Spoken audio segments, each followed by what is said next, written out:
Boom.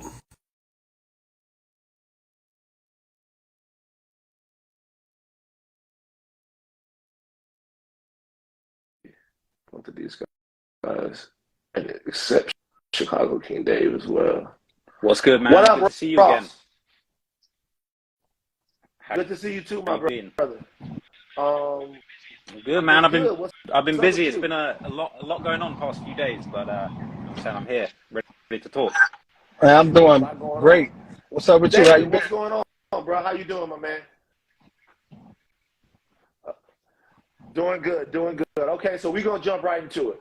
I told everybody on here a little bit about what we're talking about.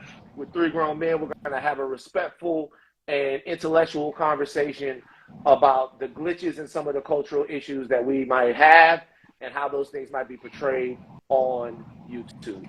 Just to set the stage. King Von documentary came out on Trap Lou and Ross's YouTube a couple of days ago. It's been maybe like 3 or 4 days now. I watched his entirety.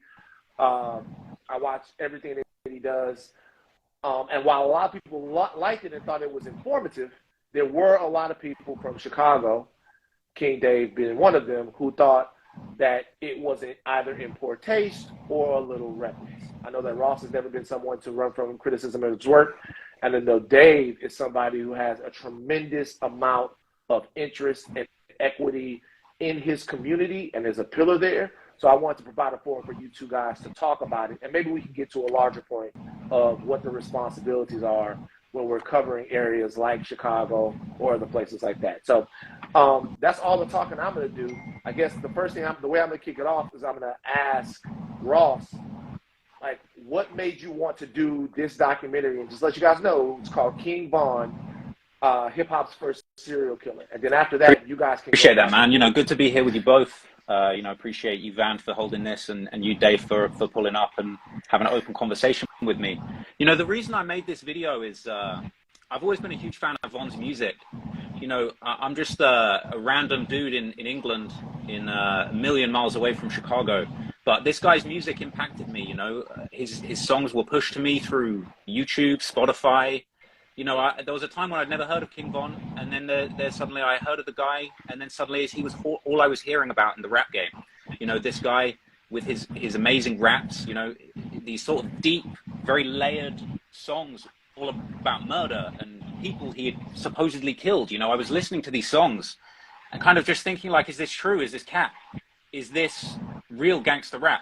You might remember, like, right at the start of my documentary, I kind of break down sort of like the history of gangster rap and how people are always looking for the new real artists. They're looking for the realest rappers, people who are really about what they say. When I first heard of King Von, I started listening to his music. It was kind of hard to believe that some of what he was saying was true. I started looking into him, and I was already making YouTube videos about kind of rap history at this point. And I ended up making a couple of videos about Von. And it was interesting because we're talking about 3 years ago now.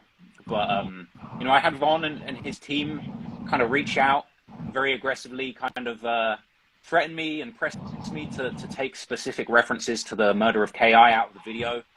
And it really shook me up, to be honest. It really made me feel like, damn, I've stumbled into the path of, by his own words, a real killer.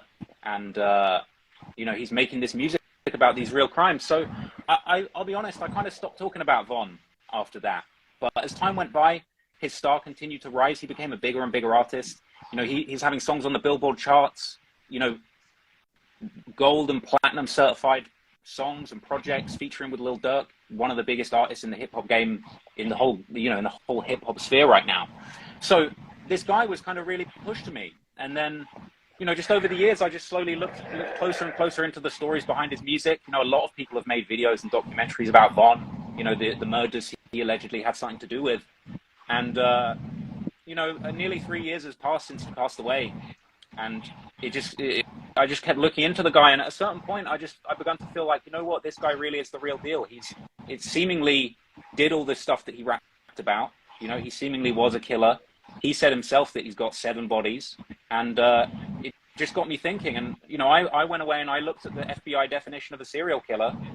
And I felt he fit that description. And, I felt like I decided to make the video about Von.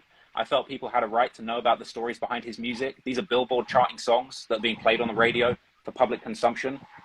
And I felt like, I knew I'd put a target on my back with the video, but I felt like he did meet the requirements that the FBI have for a serial killer. And, you know, I feel like I'm not involved in that life. I'm not in a gang. And I feel like, you know, I'm just a guy on the internet consuming music, reviewing music, looking at song lyrics. And, you know, I didn't feel like I shouldn't be able to talk about this, and put the documentary out. It's obviously gotten a big response, some good, some bad. You know, I'm not afraid of having the debate about it. And I know some people's feelings have been hurt, and I'm down to listen and maybe understand why maybe some people didn't feel good about the video. But that's my perspective. You know, the guy was super famous. He was charting on Billboard with songs talking about how many people he killed. And I think I decided to look into it and make a video. I'll explain a serial killer to me.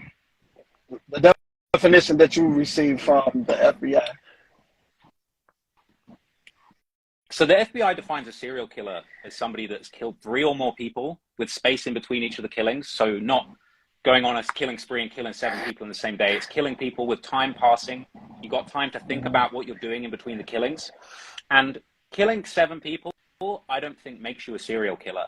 The other element of what FBI defines as a serial killer is the element of psychological gratification. So people getting something out of the killings, people getting a sense of self-esteem or a sense of excitement out of the murders, a sense of excitement about not getting caught. And I feel that really the time when Von could really be classified as a serial killer isn't when he killed all those people allegedly in the gang war. It's when he started rapping about it. It's when he started trying to convince the whole world that he had done this. He wanted the whole world to know that he had 7 bodies, as he said, and he wanted to continue killing people. He had that famous lyric where he said, killed some N-words, I'll do it again. You know, he allegedly put up $100,000 and arranged for FBG Duck to be killed after becoming a millionaire. So I think it's really not the fact that he was in a situation, you know, where unfortunately he was pushed into violence by circumstances of where he grew up. That's not what I think makes him a serial killer. I think it's unfortunate a lot of people are born into difficult areas and are forced to do things to survive. But I think when it came to Von, when he became famous and he became a millionaire, he kept wanting to tell the world that he had killed people. He seemingly continued to play a role in having people killed. I think FBG Duck is the prime example. There's also the example of Man Can't Get Right, an individual who obviously was kind of gunned down, and King Von released a song within a week of that murder talking about my killers are catching bodies for me. So it's kind of like, you know, I think he meets the definition of a serial killer, not because of what he did in the streets, but actually because of what he did when he got out of the streets. He kept pushing this narrative that he was a killer. He kept trying to arrange for people he didn't like to be killed. You know, when he was a millionaire, he didn't need to put a bounty on FBG Duck's head. You know, he could have let that slide, and he did it, and he tweeted about it, and he wanted everyone to know what he had done. So to me, it's those 2 elements that make him a serial killer. It's not that he killed people. A lot of people are put in situations. I mean, DaBaby, Gucci Mane, there's a lot of rappers that have been unfortunately put in those situations where they've had to take a life. And, you know, it's not the same as rapping in a bunch of songs that you're proud of killing 7 people and that you'll do it again and that they can't play with you. You know, that's how I see it. But I'm open to hearing a broader kind of perspective. My whole thing about it wasn't even like so much about King Von. It was about all the other cans that are being opened when these type of documentaries drop. All the other people that's been killed and people that's probably just sitting around that day, and you drop this documentary, then they go slide on somebody because you put a picture of one of their people in this documentary, and now you mentioning Von again. So it's like you re-wakening up the dead in Chicago. You know what I'm saying? So I don't even think you know probably how many shootings that video probably in caused since the day it dropped. How many bodies probably in dropped because of that video. How much more gasoline has been added to that whole big issue. Even though it's going on, every time it jumps into the people's eye, it gets bigger. And somebody else build up more courage to go out here and commit more killings. You know what I'm saying? So it's like, it's deeper than just Von. Like, you got to think about Von kids growing up watching the video about they father being a serial killer. It's okay he rapped about it. Parents and they people couldn't explain music to them because being an artist, you're your character. So I think the people that's like you, that's not really in this, not really from the culture, y'all take it as if, damn, this really won. Oh, this really such and such. These people be characters. You ever seen Famous Dex? He be two different people. The baby, he be two different people. So just because Vaughn was just tweeting, oh, I want to catch a body, he could have been talking about knocking down a female or something. You know what I'm saying? Or he could have just been tweeting it. That don't mean that these things actually really be going on. You know what I'm saying? Because there's a lot of people, like I was on the phone with THF Zoo yesterday, right? Bezoo. Y'all don't even know these YouTube videos be having them people picking them up. Times when they spend time in the county and they fighting another case, y'all drop a YouTube video about a body. Them people come pick them up. He in the crib chilling or a little less sitting in doing his time. He getting picked up. All because of YouTube videos. And Vaughn didn't tell you, oh, I killed K.I. I killed this person. I killed, it's all speculations, but I understand like your whole point. Like he put it out there for the people, right? But I just be wanting y'all to think about when y'all put these videos out about the people that's still living in these communities that's can possibly end up shot, killed, or just a whole nother war.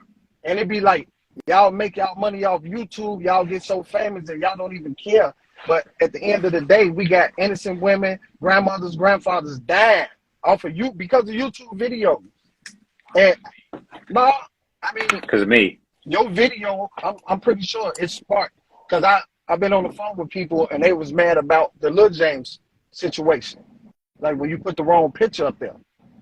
That created something. You know what I'm saying? Like you don't really know what really came from that. You know what I'm saying? Because you put that body on Vaughn. Now, they slide on somebody from O Block and they accuse somebody over there now. All because you put the wrong picture up there. But you ain't gonna feel no sympathy from that.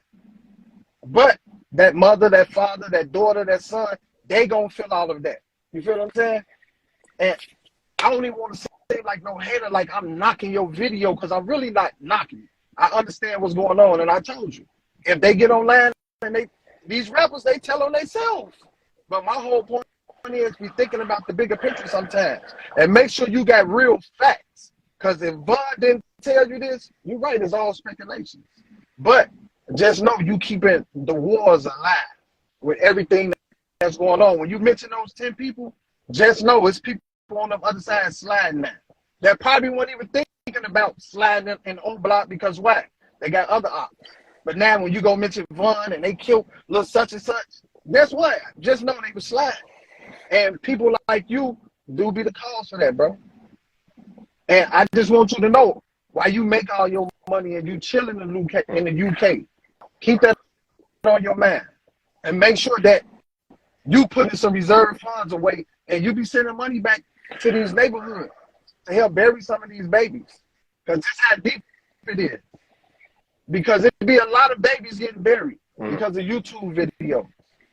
There's a lot of people getting locked up because of YouTube videos. And that was my whole point with my video. So I'm gonna jump in real quick right here. Two things. Number one, I'm gonna say something for the people in the chat. I see Balo down there. I promise that this will be a conversation between these two guys. If Ross wants to talk to Balo later, or if that's cool with these two guys on the live, I'd love to have them in. I see what you guys are saying, so I'm not ignoring y'all. I do want to come back to Dave real quick and ask Dave something before we go to Ross. Dave, I think there's going to be a lot of people that are going to have, I just asked you this, are going to have a hard time believing that there's anything outside of a specific culture that exists in Chicago that can be, that the violence there can be blamed on. Now, I was down there, I talked to you, and it seems like for people that grew up in certain parts of the city, there's just an understanding of how things go. So it's your belief, and before I move on to this, I'll say one more thing. it doesn't seem like any other rappers from the areas that they don't want. It seems like part of their reputation and part of their personal identity is to let people know the stuff that they're doing. So I guess what I would say, the first thing I would jump out is it okay when they say that they're killers and they want to kill people inside on their ops, but not okay when somebody else who might be covering them says that that's what they said? Like, what to you is the difference there? Is it the fact that they're in the lifestyle, or is it the fact that guys like Ross It's both. People don't have any connection to Chicago? It's the part with the rapper telling on himself, you know, as I spoke about. But it'd be more of the instigating to me. Like, you ever been in a situation that was kind of like if somebody just shut up and it diffused the whole situation? But it'd be the whole thing of how they just start really glorifying. Like, I feel like even him, he infatuated with it. People are infatuated with all this killing until they're in the middle of it. Until you hearing them switches going off. Until you getting your brother picture on your T-shirt. Then you ain't infatuated with it no more. There's really a way of life for black people. And it's sad, you know? But I just don't like when it's really being glorified like that. Because it's like sometimes just shh. That's kind of like trying to let it die down some. And then they come with these big documentaries. Oh, this person, the #1 killer. Oh, the #1 sniper. And then it'd be like, come on, man, be quiet. Like, you know, we do be trying to bring some type of peace with it, even though we're a long, long way from it. But it's like the instigating, it just get on my nerves, and it get on a lot of people's nerves. And it's like, we not telling you don't put your work out. No, put your work out. We understand that. But when you do put in your work out, be thinking about the other people. And that's like my whole point. I don't have no beef with them. I don't hate them. I don't feel like that. I just hate when I just be seeing these wars and all these bodies. And in Chicago right now, it's more females are dying like the guys now. Every time you look on Instagram or Facebook, I'm seeing women. And it's sad. You know what I'm saying? So it's like, I know all of that is fuel to the fire. So it's like, come on, man, we don't need all that right now.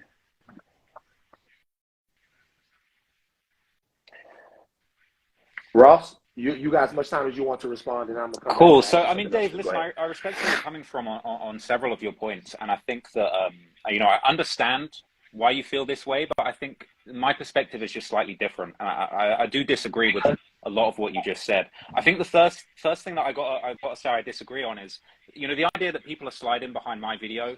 I just disagree with that, and the reason I disagree with that is because, one, people don't slide about something they heard on the internet. Like, people don't slide about a YouTube documentary. They slide about one of their homies got killed, one of their friends got murdered in cold blood. You know, how do you explain all the sliding that went on last week before my video came out? You know, all the different things that have been going on in Chicago. You can't really take that stretch and blame it on me and say people are sliding about my video. Like, I'm not exposing information that's not already out there. Like, this is all stuff that was on King Von's Twitter, in King Von's songs. I think the idea that you're going to try and pin violence on me is a bit of a stretch. And I know this is what they do this is what a lot of people have done to DJ Akademiks, as far as, like, you know, the war in Chirac being responsible for the violence. But if you just look at the chain of events, like, the violence has already occurred before I turned up and started looking into it. Like, I wouldn't even bother Googling somebody's name if they weren't already implicated in these situations, right? So it's really a case of, like, the violence was already going on. I'm just here reporting on it. And I think any attempt to kind of blame me or even Akademiks, but let's stick with me, like, to say that people are sliding about my video, I think that's just, like, it's a really bad faith way of trying to, like, avoid responsibility, because the people that are really responsible for the sliding or the violence, you know, at the basic level, it's the individuals involved that are picking up a gun and choosing to cause violence. But then at another level, fine, if you want to make the next distinction, it's the city, it's the mayors, the politicians that have allowed these areas to get so bad, so dangerous, where there's no opportunities, that people are kind of forced into these, you know, gang situations where they need to use a gang for protection. I think those people, the politicians, and just the lack of guidance in these areas is much more responsible for the violence than, like, me reporting on it, because I wouldn't have any, if it hadn't already happened, I wouldn't have anything to report on, right? So it's kind of like, I just think it's a stretch to try and blame me. And I think that the people that need to my genuine opinion is the people that really need to take accountability is like the city, the police, the mayor. Because let's be real, like Chicago is a fucked up place. It's been in a messed up situation for the past, 20 years, realistically, 20 years plus, where these things have been allowed to happen. People, someone like Von, setting aside his music career, like we shouldn't have had a young guy that's in a situation where their father's getting killed when they're 11, right? He's already starting off at a disadvantage with that situation, right? So it's kind of like the circumstances that exist that allow young people to fall in these dangerous situations, whether it's gang violence or you've got situations in Chicago where people are doing robberies and that's going wrong and they're ending up in, people are ending up hurt and killed as a result of that.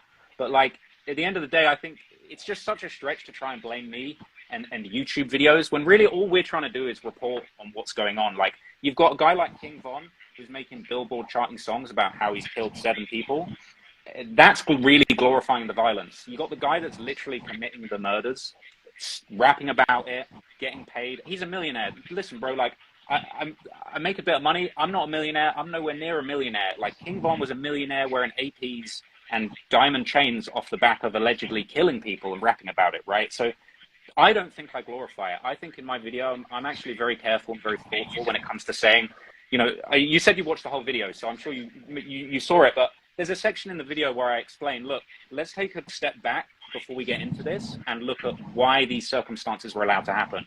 I talk about King Von being born into a difficult situation, losing his father at a young age, losing a lot of his friends at a young age. He himself says that seeing his friend White get killed in front of him turned him into a demon.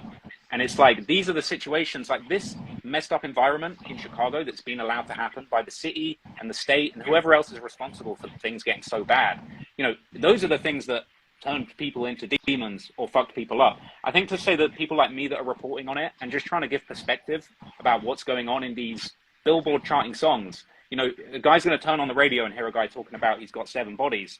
I think we all have a right to know whether or not that's true, what the stories are behind that. But I really struggle to agree when it comes to suggesting that like I'm responsible for the violence. And I think people that watch my video all the way through, I think you can see I try and approach this topic with a responsible tone. I try and say, look, there are reasons why things are so fucked up in Chicago, especially if you watch my video on the murder of FBG Duck, where, set aside the whole serial killer for a minute. My video on the murder of FBG Duck, I say in that video numerous times, look, you got 5 people here that committed a heinous murder, but these are 5 people who grew up losing all of their best friends, and they were pushed into this situation where it was kill or be killed. So it's kind of like, I think there are people that glorify this kind of stuff. I think you've got channels like Hip Hop Daily, where you've got dudes that are basically just using a robot voice to just fucking, make the easiest, cheapest, most sensational way of cashing in on these bodies. But I'm not one of those. I try and approach my topics very responsibly.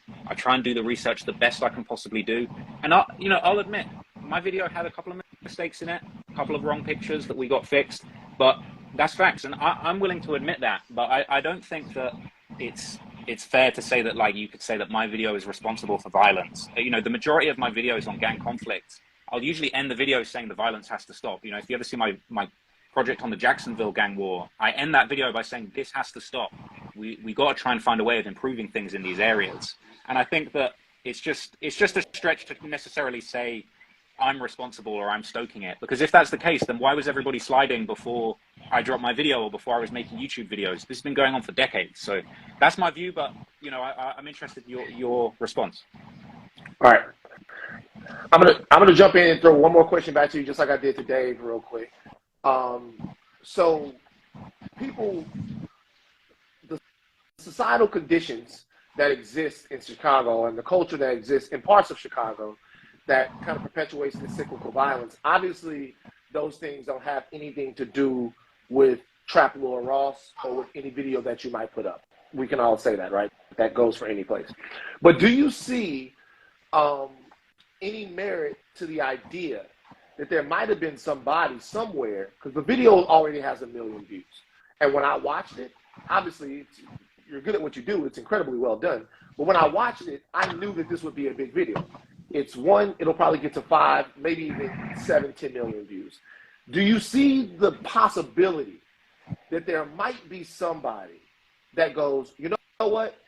I forgot about all of this, or I'm not I haven't been really on this, or this hasn't been top of mind, or look at the amount of people, or when you see a picture of somebody that you love that might have been X'd out by the other side, if that puts a battery in your back, do you see that as a possibility from your content? And if you do see it as a possibility of your content, what is the overarching value of your content that you feel like undercuts the notion that there's even a possibility that it can lend itself So I to personally actual don't violence? believe that at all, like straight up. I just don't believe that, because if that's true, Okay. then by the same notion, you got to tell the Chicago Tribune to just stop reporting complete media blackout on every murder that happens in Chicago. Because bear in mind, the majority of the names, information in my video, it's clippings from the Chicago Tribune, Chicago Sun-Times, original reporting on these situations going on. You know, you can't just suppress the facts. Like, if somebody gets killed, you can't just have a media blackout and say nobody can ever talk about that this ever happened in case violence continues to happen. And we all know as a fact that if somebody gets killed in one of these conflicts, it's not if people aren't sliding on the Chicago Sun-Times, they're trying to kill the person that killed their loved one. Like, let's be real. Let's break this down. Like, people, like, it just is absurd to me that people are sliding about videos like, oh, they killed my cousin and I wasn't going to do shit. But then Traplaw Ross mentioned it in a video 12 years later, and now it's time to slide. Like, to me, that's just an absurd leap in logic, when in reality, you need people like me, Chicago Sun-Times, Akademiks, talking about these things. Because if we don't talk about the murders that are happening in these places, it's just going to get swept under the rug and no one's ever going to do anything. I think the city needs to acknowledge what's going on and do more. You know, seeing the mayor with Lil Durk after everything that he has said in music and that he has, you know, associated himself with, I think that does far more damage for the next generation of Chicago and stopping gang violence than someone like me regurgitating information that's already been reported in the Chicago Sun-Times 10 years ago. But at the same time, I can totally understand if the one thing I can walk down on what you're suggesting is I can understand why it would definitely hurt people's feelings if somebody that they lost many years ago in a gang conflict is being mentioned again, that maybe they've forgotten. It's maybe opening that old wound. I can understand why that might hurt somebody's feelings, but at the same time, this is all derived from a guy, King Von, who was on songs talking about he killed 7 people, his own words in his own songs. And I found it really, really surprising how many people have kind of like come out to try and defend this seemingly serial killer who killed at least 7 people by his own lyrics. And no one spares a thought to the young black men and women that this guy allegedly killed. You know, nobody wants to spare a thought to the families of the people who Von allegedly took away. You know, I've got in my video, you've got once Von dies, you've got the relatives of the people that he killed celebrating. And it's kind of a case of like, it does kind of like, it's kind of crazy to me that so many people are coming out trying to defend Von when, you know, the reality is this is the guy that was killing people. If people are sliding, it's because this guy killed one of their friends. It's not because me or the news or Akademiks are talking about it. And that's the way I see it. Maybe not everyone agrees, but that's my perspective. So, I mean, Dave, he making to good you, points. he's making, The only good you got a point strong point of view, I feel Dave. like he don't know, he's just not aware of. Clout is the biggest drug in the world right now, besides fentanyl. These people are literally watching your videos like yours, or watching CNN News, or watching Fox 32 of murders, going home to watch the news to see their work being displayed. Just know there's somebody right now thinking, I want to be on that Trap Ross video. Let's go out, do these murders, talk about it in some songs in the hope that they can get your attention. They're craving this. And you can't tell me that you don't know people is craving this, man. As intelligent as you seem, and I know you are highly intelligent. I can tell. I definitely can tell by your work, that documentary. So I know you got to know that you're helping create other many means. We can't say Von was a serial killer. He was never convicted of not one murder. Not one murder. Even when they thought that they had him for a murder, what happened? Beat the cases, right? That means he didn't do it. And I'm not on here like just taking Von's side. No, I'm just speaking facts. He was never convicted of not one murder, even though he rapped about it. You got Future about drugs. And people that be around and say Future do not pop fucking pills. People just put things that sound good to people. I'm pretty sure, Van, you done heard this. They say Future talk about Molly and all this shit. And guess what? You don't see him off no Molly. People in Chicago. Future, I don't know. I'm not about to stop you, Dave. Future like to get high. But I don't know. See, now look, the only way you know that is if you was there with him and you was getting high with him or something. I wasn't with him, so I can't say that. But I just know that these stories, it be bigger. And I understand like the payola behind it. And I know that you don't want to have no ownership, knowing that you're linked to a possible murder. Because just know your story gonna be linked to it. And just know this is something that you just gotta deal with and live with. And it's okay to have ownership. You know what I'm saying? Don't try to put yourself to the side, because really it looked like a culture vulture. Like every time it's going on in Chicago, because I guess we like the biggest when it comes to this in America. So that's why everybody gravitates to Chicago, because it's a gangster city. You know what I'm saying? But it's always somebody just coming in, getting rich off of this, and all we doing is dying and going to funerals. And all we hearing is, no, I'm not in it for the money. I love Vaughn. I heard you say you love Vaughn music, but when you was on an interview with Adam 22 and he told you something about karaoke, just like Lathan, if you was really a Vaughn fan, I didn't hear you stand up to Vaughn at that moment. So I paid attention to that video. You remember that on the Adam 22 video? That was deep to me. It was, because if you was really a Vaughn fan, you would have got offended by that comment, right? Yeah, in my defense on that comment, I didn't really catch that at the time. He kind of said it. But at the same time, I'll be honest, like, I don't disagree with a lot of what you've just said, actually. I actually agree with a lot of what you just said. I think we are actually right now, we're in an era of crazy internet clout where you are right. I think people are killing and crashing out and committing murders for clout on the internet. I'm not disagreeing. There may be someone out there who does feel like I'm going to catch a body and it's going to be in a Trap Lord Ross video and that's going to put me on. But what I would say is that I think that to blame me for that is unfair, because I think that's part of a much wider conversation. Whereas I think clout, mainly due to social media, I think you've got guys like, for instance, this BTB Savage situation, which I didn't cover. I don't know that much about. But you got a situation where a guy, you know, a self-defense killing, he's putting it on social media. He's getting all of this attention, capitalizing off of it to get attention on social media.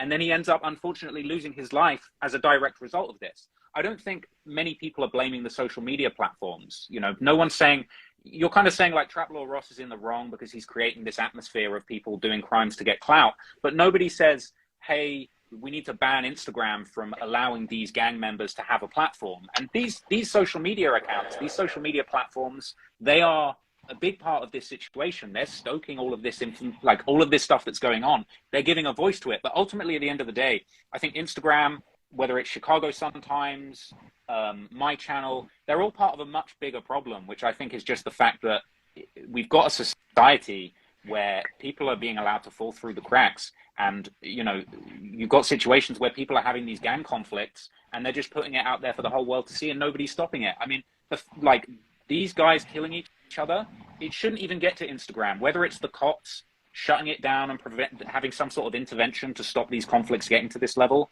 or just not letting the city become such a fucking nightmare where people are shooting out in broad daylight. I think it's like, once again, it's just like, it is all playing out on social media, but it's not Mark Zuckerberg's fault. You know what I mean?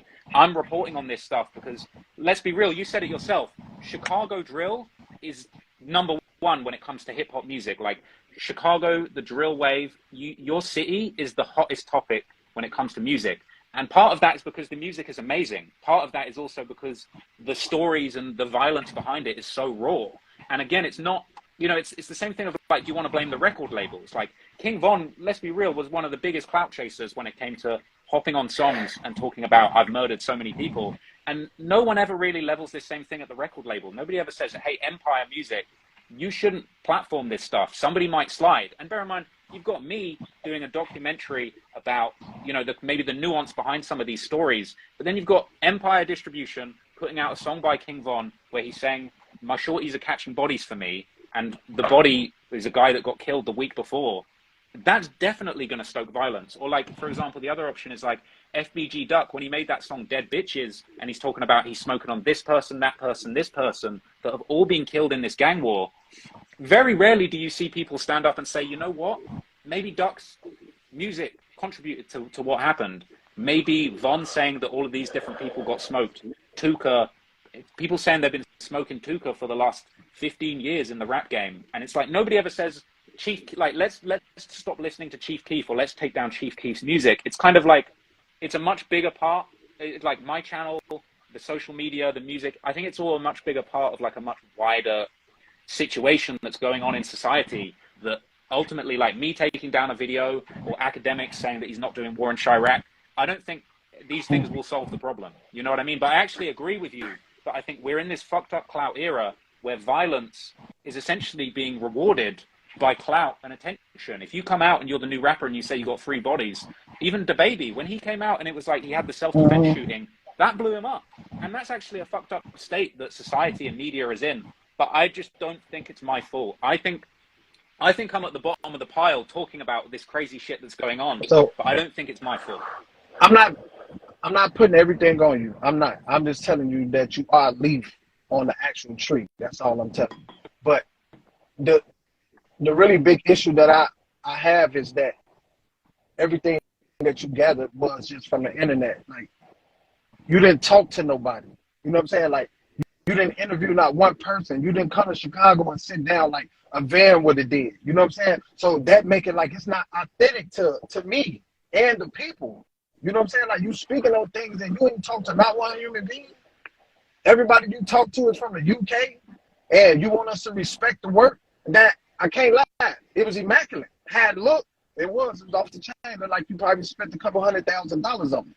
But it's fictional. It's no real people. So you going off everything that you're being told from someone that hasn't even spoke to this person. So that makes it like a ghost chasing a ghost. It's not real, it don't exist. So now then you put a serial killer, that's deep. That's like a dude raped one person, but you call him a serial rapist. He only raped one woman, and that's not good. You know what I'm saying? But that's deep, though, when you get to go a serial killer. Now, we finna create a bunch of serial killers in the communities throughout the whole world. That video, because guess what? Everybody, because now they finna feel like, I can be known like fun. I can be next to a dirt. I can have a record label. I can get $1 million, because they gonna think this the way. Because you make it seem like it's just so cool with your video. You get what I'm saying? And I know you always say allegedly, but you also be saying that Von did do these murders. So it be confusing me. Do you believe this yourself? Or is you putting it together because it's a plot for the people? You know what? Let me jump in one. Let me jump in one and kind of just streamline one thing. The title of the video, because I watch a lot of your videos, and I think your reporting is pretty incredible for what you're able to do and how you're able to piece things together. I think it's a lot of it's very informative. I learned a lot. This particular video is one that the title is suggestive, which is a little different when covering this type of thing for you. I've seen videos in the past, and one video was like how Jay-Z got finessed, or how Jay-Z finessed Dame Dash, or something like that. But a lot of times when you're talking about the back and forth that might exist in some of these communities, the videos are kind of straight up. It's like, hey, Jacksonville's deadly gang war, something that we can all agree is happening. Or the murder of FBG Duck, how that happened. This video particularly, I want to get your answer as to why you felt the need to name it this, says King Von rap's first serial killer. And obviously charged the language in terms of like, wow, what a title. Rather than have this be the life of King Von, the street dealings of King Von, why was it important for you to use the designation as serial killer for Von and what sort of journalistic uh, uh, uh, conclusion were you trying to get to by naming it that? Why was that? Yeah, that's a really important good question. I spent quite a few months putting together this video. Obviously, I know a lot about Von. You know, I've been a big fan of his for a long time, but also, you know, I've been following the situations and the drama surrounding him. I've covered him in the past. I didn't set out initially to do the serial killer documentary about him. I was trying to do his whole life story. But I'll just be honest, man. At a certain point, when I start putting it together, because look, he said in a million songs, I've got 7 bodies. How many bodies? I got 3 plus 4. You're gonna need 3 hands to count my bodies, right? So look, we gotta just like, some of the arguments I feel that have been made recently are a little bit in bad faith. Like, we got to all just agree, Von was out here saying he killed 7 people in numerous songs. Like, that's not up for debate. So the purpose of this video initially was I wanted to go through every alleged body and basically debunk it or prove it and say, like, okay, he says in his song 7 bodies. Who are they? Let me make a list. Who are they? I did all the research I could. I found the most likely names. Because bear in mind, that picture that's going around on social media of like 11 different people that he's been connected to, it got reported as if like, these are the 11 bodies Von has. If you watch the video, I say, look, these are all of the names of the murders that Von has been connected to. Like, the purpose of the video was to basically say, true or false, he's on song saying I've killed 7 people. Who are those 7 and did they happen? And during the process of the video, like, I read every single tweet that man ever tweeted. Every single tweet he tweeted. I read the FBI definition of a serial killer. I listened to every single Von song that he ever did, every feature. And I came to the conclusion, my personal opinion is that he is a serial killer. He killed more than 3 people in different locations over a different time span. And he got personal gratification out of letting the whole world know that he was a killer, that he would do this again. And clearly his whole infamy was based on that. Like, let's be real. A lot of people want to change the narrative now and act like Von was an angel. But right up until he died, the story was Von is the biggest demon. He has 7 bodies. That's why we like him. That's just fact. So the reason I gave it that title, and I know it's sensational, and I knew that this would provoke a strong response, but I felt like the content of the video proves that he's a serial killer. I mean, I've said numerous times, it's my opinion that he meets the description of a serial killer by the FBI. I know a lot of people disagree. I felt like at a certain point, it was like, I think all the evidence in front of me, 300 pages of research said this guy meets the requirements for a serial killer. So I said, I'm going to title it that. But I just want to do one thing. I know we disagree on a lot of things, Dave, but I just got to ask you straight up. Do you believe personally that King Von killed anyone? I mean, honestly, I don't know. I can't tell you that. I can't tell you if Von killed somebody. Like, I wasn't with him. Not listening to his music, I would think he killed somebody. But me personally, no, I can't say that. See, I guess it's difficult because it's kind of like. Way to stay silent. Way to stay silent. Okay, there, but then don't. So let's add to that, right? What the fuck you think you gonna say? Let's add to that, okay? You don't believe Von killed anyone. He's got a tweet saying I killed 5 GDs. So is that cap? Just cap. All cap. It's cap. He ain't been found guilty of it. It's cap. I'm not allowed, man. Straight cap.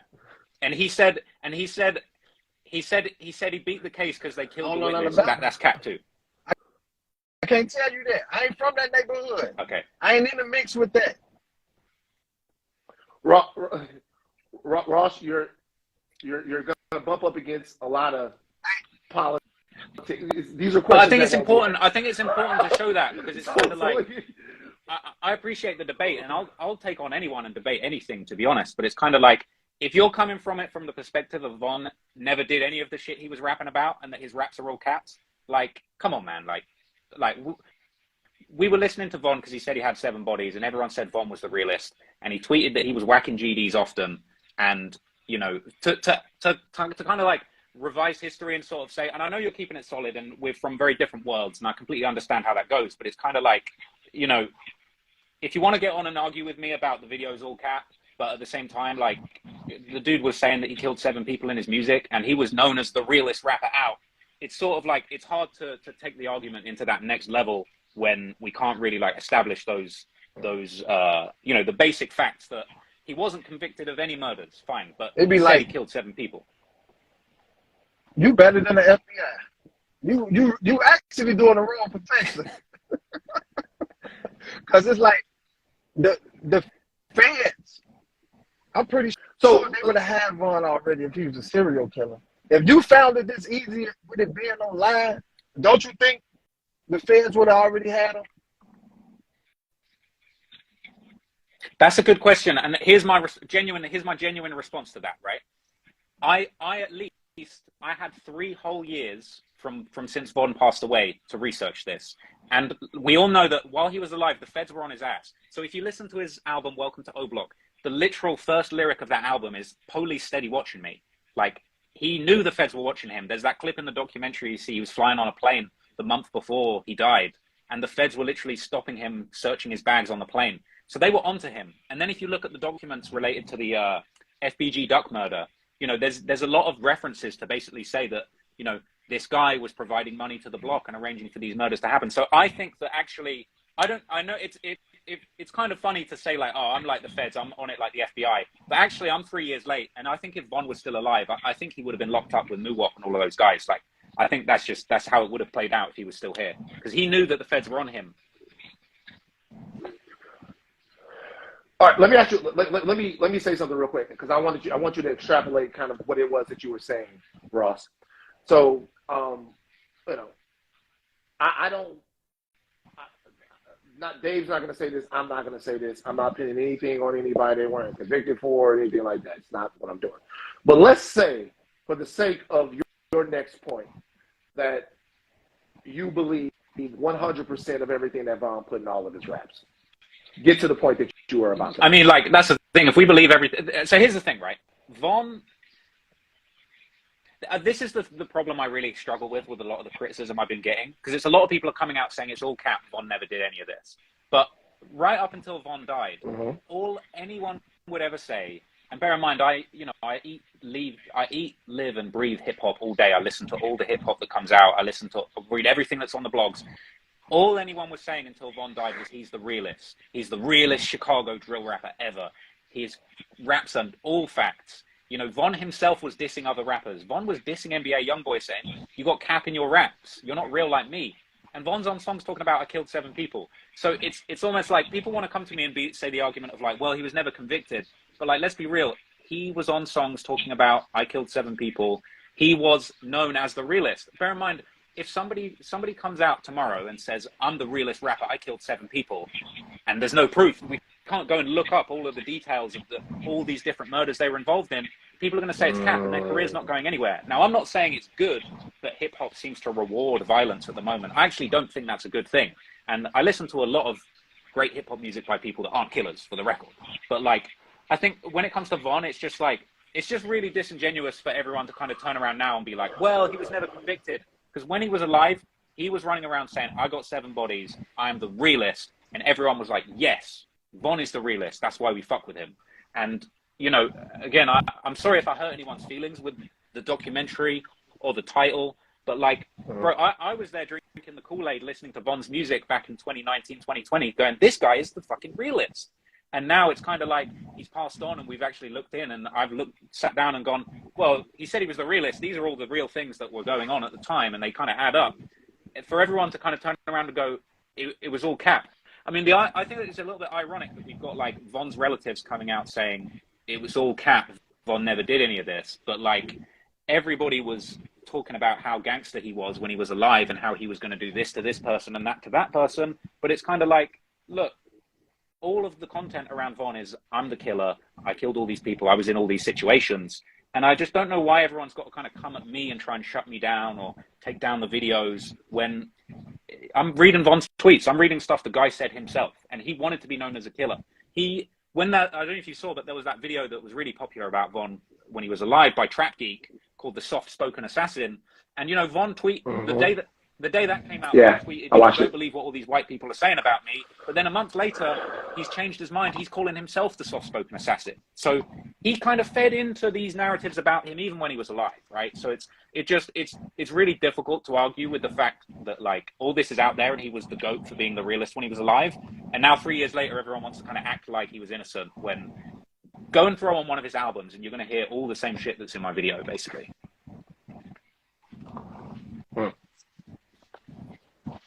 Dave, you got anything else? By the way, Act, relax. Big Act. I see you acting up in the comments, Act. Relax. Y'all keep it kosher in the comments, man. Act always on some shit, man. Shout out Academics. Dave, you got anything else? Tell me, Rose, like, what do you think of the culture? Like, what do you think the culture is? Bro, I love that question, man. Honestly, I think that the culture, it depends what culture we're talking about, but for me, hip-hop culture has always been about success and aspiration. So bear in mind, right, a lot of people come at me, and I completely understand. They say, you're just this white nerd from the suburbs in England. You don't know anything about this real hip-hop shit.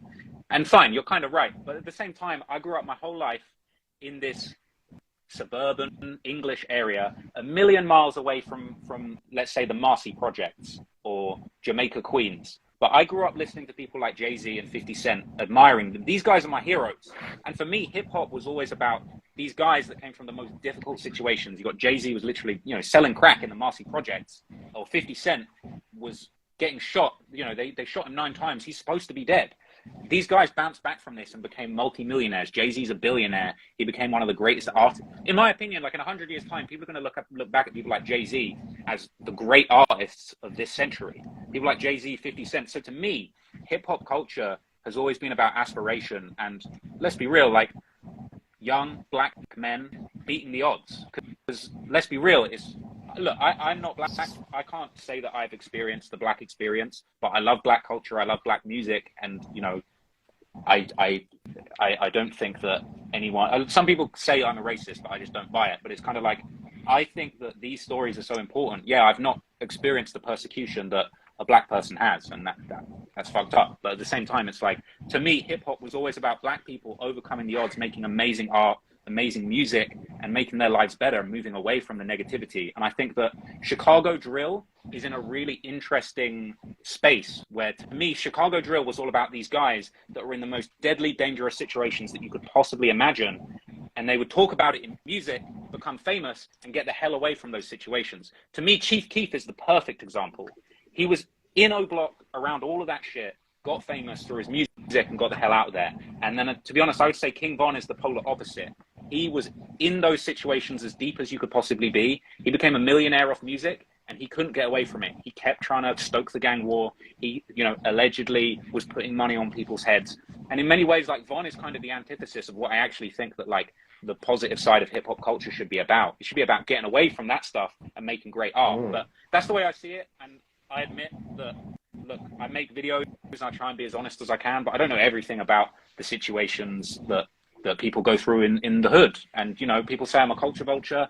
I would disagree with that. But at the same time, like, I really don't mean any harm. And I honestly, like, I admire and I respect and I have sympathy for the struggle that these artists that I look up to went through. But, I'd love to know from you, like, what do you think I could do, or what do you think, like, people in my position could do to, like, help or, like, promote more positivity in Chicago? Because I don't take any pleasure in the violence. So, shit, like, for real. I just want to say, like, I never had no type of hate or nothing towards you, right? I really respect the craft and everything. Something that I would like more would be to just have more facts, get more in tune with the people. That means something to the culture when you talk to us. You know what I'm saying? Just going off everything that's just out there in the universe, it upsets us. It makes us feel a certain type of way. You know what I'm saying? Like, what you afraid of us? Like, you love everything black, but you ain't talk to not one black person. So it make us look at you a little different. Like, just reach out to the people when you do these documentaries. Try and reach out to people. You can send people a couple of dollars. It'll make it all different. And guess what? People still gonna complain, but it'll be better because you'll have some real facts. You'll have some real stories. You know what I'm saying? That's why you'll have somebody like me saying something about it, because it's like, man, this dude just got all this shit off fucking Instagram and some rap songs. That's bullshit to me. That's why I say it's cap. You know what I'm saying? I ain't get on here to tear you down. I'm not no debater or none of that shit. I'm not Van. He great at this. You know what I'm saying? I can interview people. I'm good at that. But I just wanted to hear your side, and I really wanted the streets to hear your side, because I'm part of the streets. You know what I'm saying? It's a lot of dudes from the streets. They tuned in right now. They want to hear what you had to say. You know what I'm saying? So I appreciate you. I ain't here to take you down or none of that. I don't want to see you not eat none of that. You know what I'm saying? But I do appreciate you explaining yourself. It meant a lot to me. You know? Word. That's what we're here for. I do want to follow up with one thing with Ross. A vulture, when people say culture vulture, I think it's an interesting term. A vulture is an animal that scavenges on something dead. It swoops in when something is dead and it eats off the bones of something, right? So the term culture vulture is literally one of the most sinister things that anyone can be called, because it implies that you're eating a culture that's in peril, that's struggling for its life, that you're trying to get the meat off of it. If you are in fact not a culture vulture, which once again, I watch your videos. I don't think that I think you're a culture vulture. I've never thought about it, but I don't think you are. But if you're not a culture vulture, what would you say that Trap Lord Ross does to add to hip hop culture? You talked deeply about how you like hip hop, what the effect that it's had on your life. Like if I were pushing back on you, I would say Trap Lord Ross doesn't break any artists. Trap Lord Ross doesn't necessarily promote any music. It seems as if, just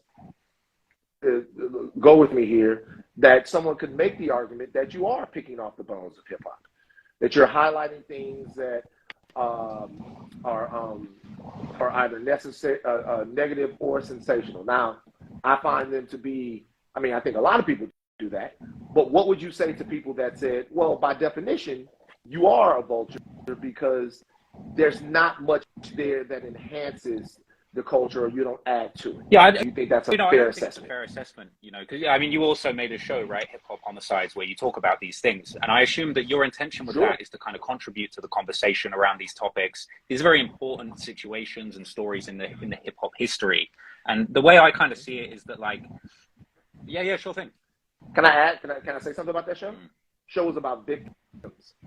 So for Hip Hop Homicides, and just so we clarify, so for Hip Hop Homicides, I sat down with 8 mothers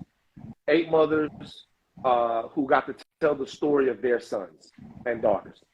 So the show that we made, in my opinion, and I'm not differentiated between what you do, the show that we made, the skin in the game that we had was, when we sat down to make the show, was to examine the dysfunction in these different situations that lead to these outcomes, and share energy with the families and the victims of the people where they're from that this happened to.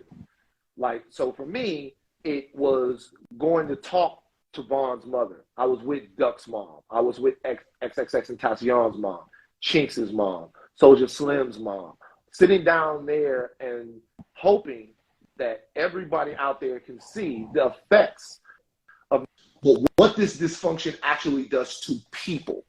So as we look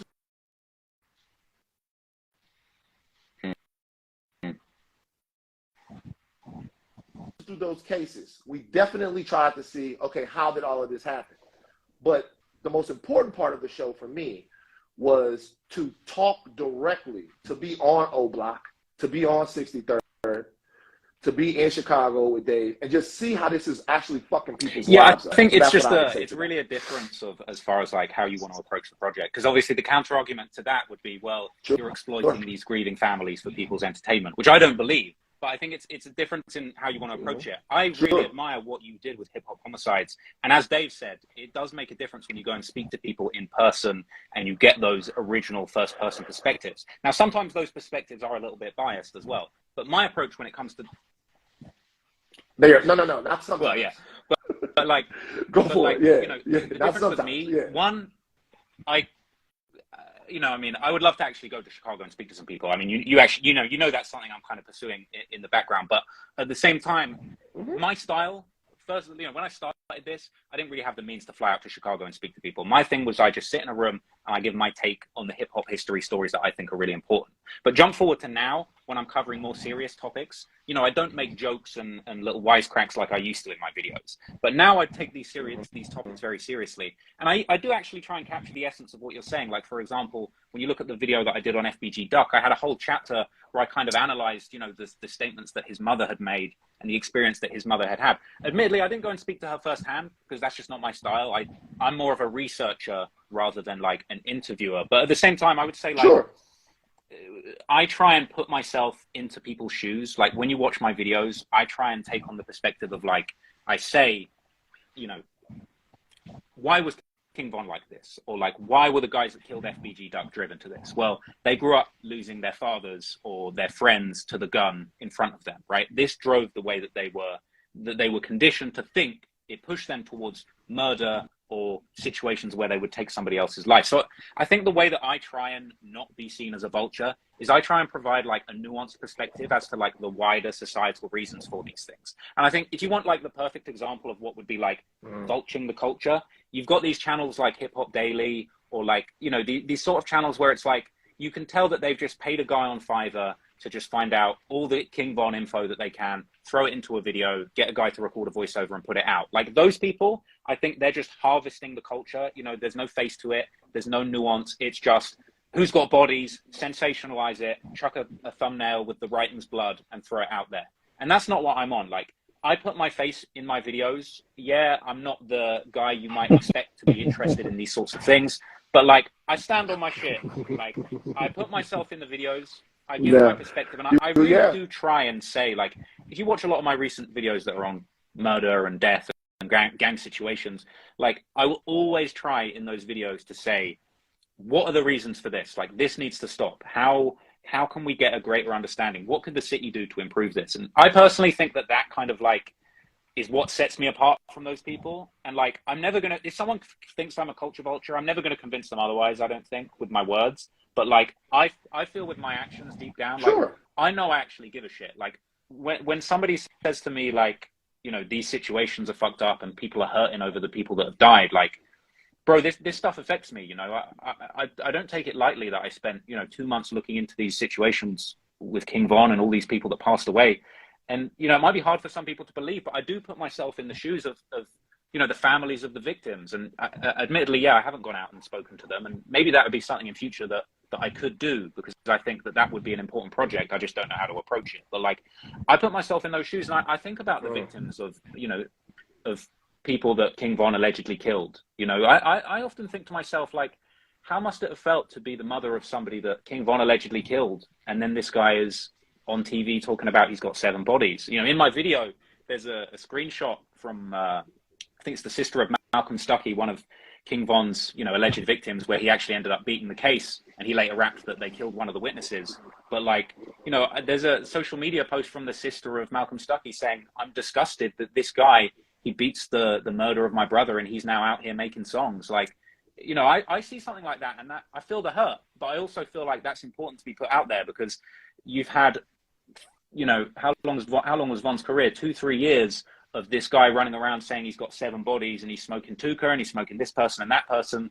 And there's never been a voice given to, like you say, the families of these people that were his alleged victims. And I think, not to go too hard at anyone, but like, I think it is kind of disrespectful to those people that are grieving their loss for people to run around saying Von did nothing wrong and he didn't kill anyone, where fine, he wasn't convicted, but like, by his own words, he was a multiple killer.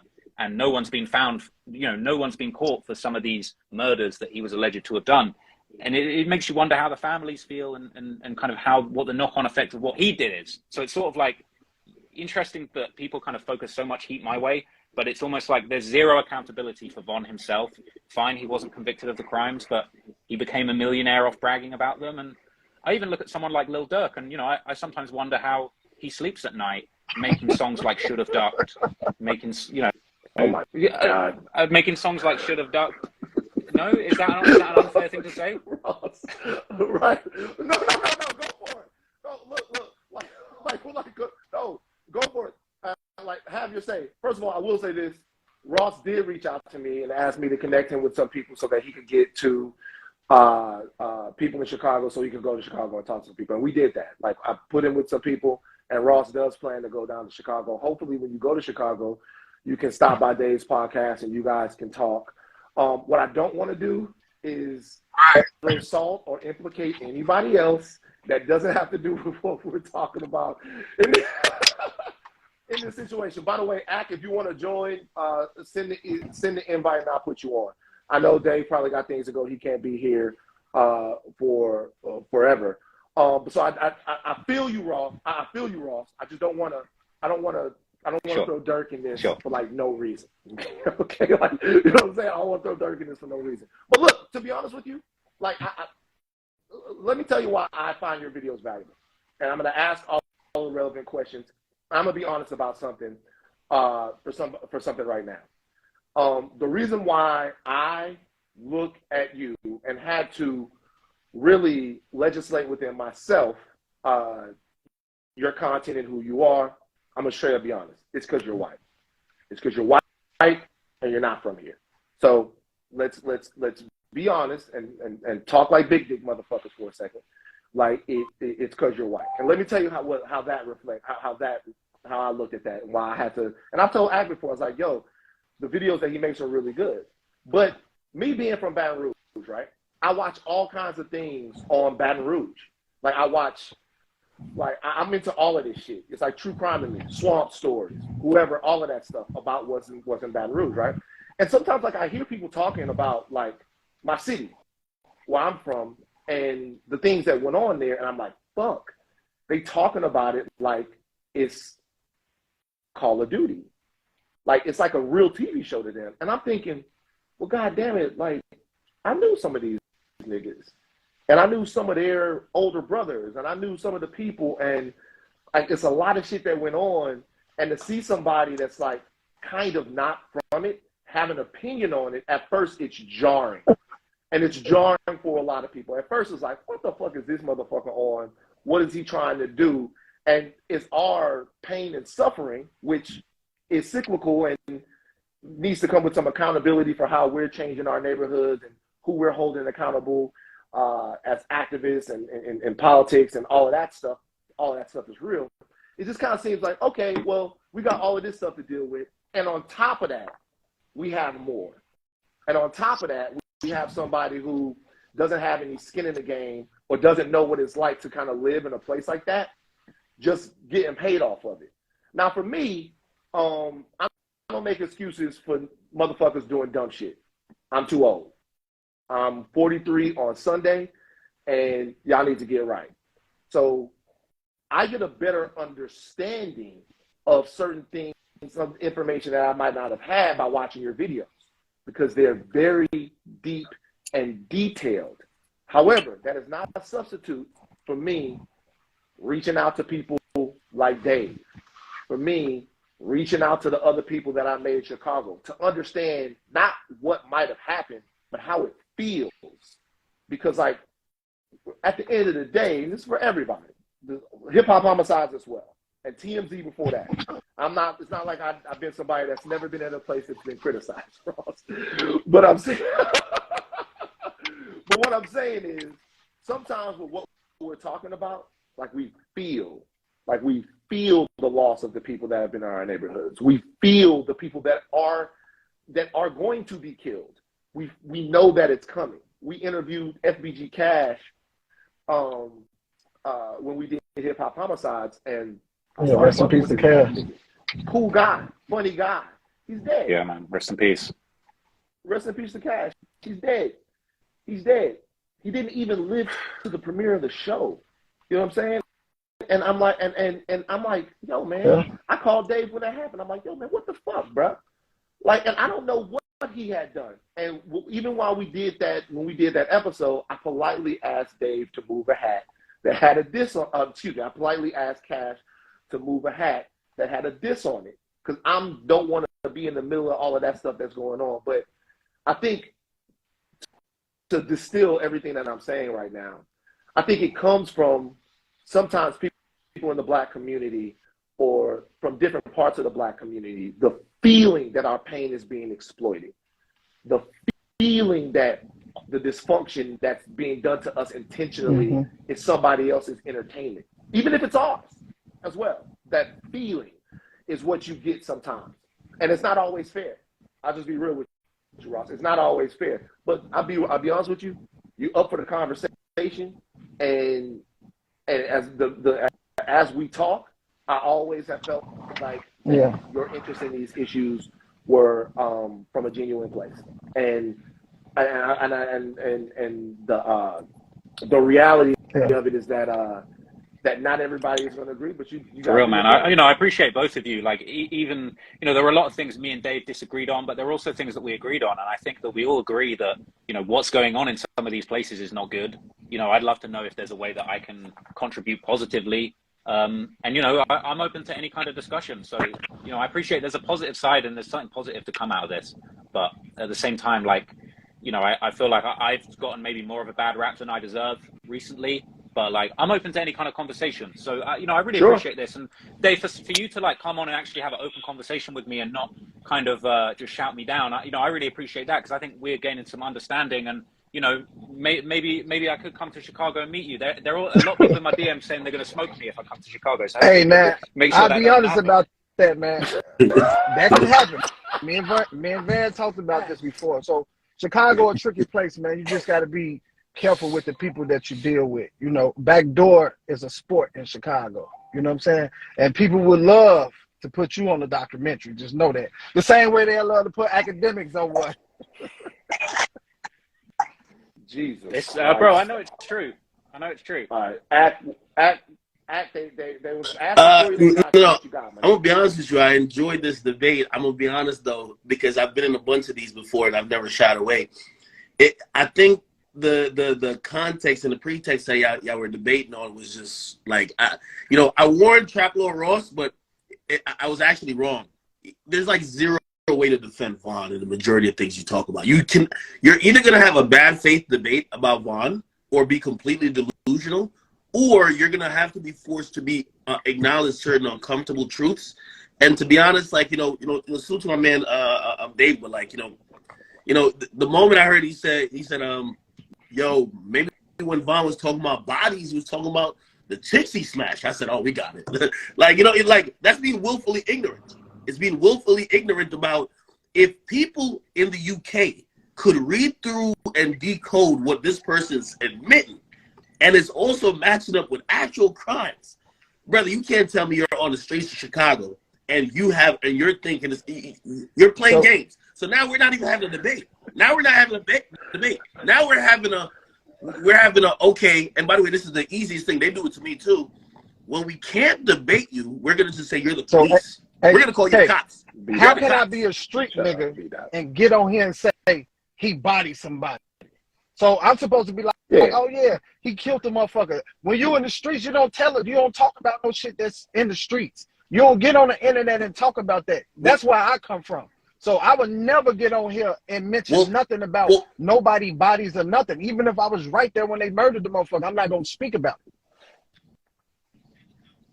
Well, that's what I'm saying. The conversation is disingenuous because you come into the conversation saying that what Trap Lord Ross did and framing Vaughn as a serial killer is unfair, when in reality, Vaughn is not the victim. The 7 people or however many that he may have been accused of or to be the suspect of being killed or killed, those are the victims. So you're he was a victim. The victim is not Vaughn. And Can I be real with you though? If you watch Ross's video, it doesn't come off like that. And this to me, I'm gonna ask all of the relevant questions, but I've watched the evolution of Trap Lord Ross's video from the time that he was painting his face like 6ix9ine to the time to where I actually believe that he's become one of the most thorough, one of the most digestible, and one of the most noteworthy documentarians, period. And I tell people this all the time. If you watch the whole video, there's no way that you come away with the idea that King Von a victim of life and circumstances. That's what I mean to say. And that's what I mean to say. Like there's just let me finish acting. I'm not gonna talk this, but the whole beginning of the video is interrogation and an explanation of the circumstances of King Von's life that might have led him to becoming some of the things that people think. No, absolutely. Now you know, most people that come from, you know, any impoverished background or any background or area where there's a lot of violence, they're probably a victim of that. That's not what, you know, obviously if you watch the whole thing, you saw somebody who kind of maniacally enjoyed the fact that, you know, he had the power to kill and that he did kill and bragged about other killings and then bragged about inflicting hurt and pain. That's a little bit different. But, you know, even beyond that, that's what I was just saying about even this debate. I'm like, if you're going into it saying that, you know, everything was wrong, I think that's also being not only disingenuous to, like, we got common sense here. We're not gonna, like, yeah, we don't have to be police, you're right. We don't have to solve crimes. But if a dude is basically just giving us all the clues and it matches up with everything, like, come on, we don't gotta admit it, but it has to be understood at least. So then when you start moving the conversation, and by the way, I've been in a bunch of these conversations, it always stops here. You know, my approach, which is a little bit different than Traplo Ross's approach, is I'll admit some culpability. And what the culpability I've always admitted is that, by the way, what I do in Traplo Ross does is slightly different. When I did the war in Chirac, I've always told people I would never do it again, only because I did it in a satirical approach. I gave nicknames, and some of those things, when dealing with a lot of pain and hurt, you should probably remove. Okay, so I've always said that wasn't the best way to do it. Right at that time, I felt it was. In hindsight, I would have done it that way, but I still defend. Whether it's me, Traplo Ross, or anybody else, like, you got to realize, like, King Von made a whole a career worth tens of millions of dollars off of these crimes and bragging about all the violence he did. You can't tell me that because he's entitled to that, the victims don't get any type of, and by the way, imagine being a victim or a family of one of the victims, and the dude who allegedly did something to your relative is the biggest rapper from your neighborhood. There is no like, payback for that. They don't get anything. So it's kind of like, it's odd when y'all point out, like, yo, you're not from Chicago. How could you talk about it? You're from the UK. How could you talk about it? Well, it's always thinking about the person who's probably already inflicting all this violence. Nobody, like, the whole conversation we having, it would be different if we start talking about the 7 people, right? But most of it is about Von's image. Did he do it? Did he not do it? Is he charged? Is he not? What about the actual people who clearly were victims? Okay, what about the people who he built a career off bragging about them being dead? What about that? Right? Because there's a bunch of those people. Are we ever going to talk about that? And then the last thing, because I want to just suck up all the air in the room, the last thing always comes to this. I love these conversations, and I always I always like to join them because I want to show that we need to progress. Like, for example, if we're all, and that's what I was saying about being disingenuous to a conversation, if no one's willing to concede, we're just going to be here just like talking at like brick walls.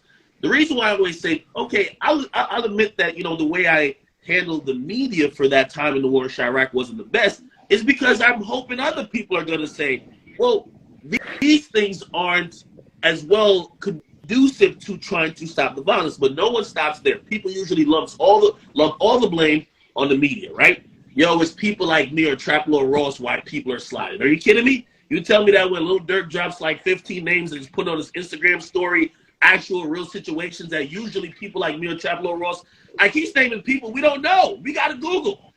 Like, we're like, the funny thing is, people think that Traplo Ross has like a PI, like a private investigator, or like some type of like cooperating in Chicago. Yo, he's Googling. He went through a Twitter feed. You know what I mean? Like, he's looking up Chicago Tribune articles. It's not that hard. You know what I mean? Like, these coded messages to think that crime is contained within a community, and that if anybody else decodes these simplistic ways of how, people are kind of glorifying crime, you know what I mean? Like, these dudes are talking about scoreboards all the time. Check this. Like, come on, if somebody else who has a brain to say, oh, they're talking about killing each other, they're not the problem. The niggas killing each other are the problem. That's what I think. Here, again, I know I said it was the last point, but I just want us to further the debate. So if you think Traplo Ross is wrong for making this video, I would ask you this. Do you think Lil Durk is wrong for continually making music, stoking a fire, and also laughing at people who died? If you do think that, because I think we should come to some type of agreement, right? because I've seen somebody even write an article recently. They're like, yo, Akademiks still has the War in Chirac channel. Would you then say that all music that stokes the fire, or YouTube videos, or YouTube commentators who are instigating according to you, would you say all of that should be banned, not only by whether it's YouTube, maybe platforms, Spotify, Apple, Pandora, Amazon? Also, should we then hold the labels accountable? They should not be giving out tens of millions of dollars that's funding black genocide.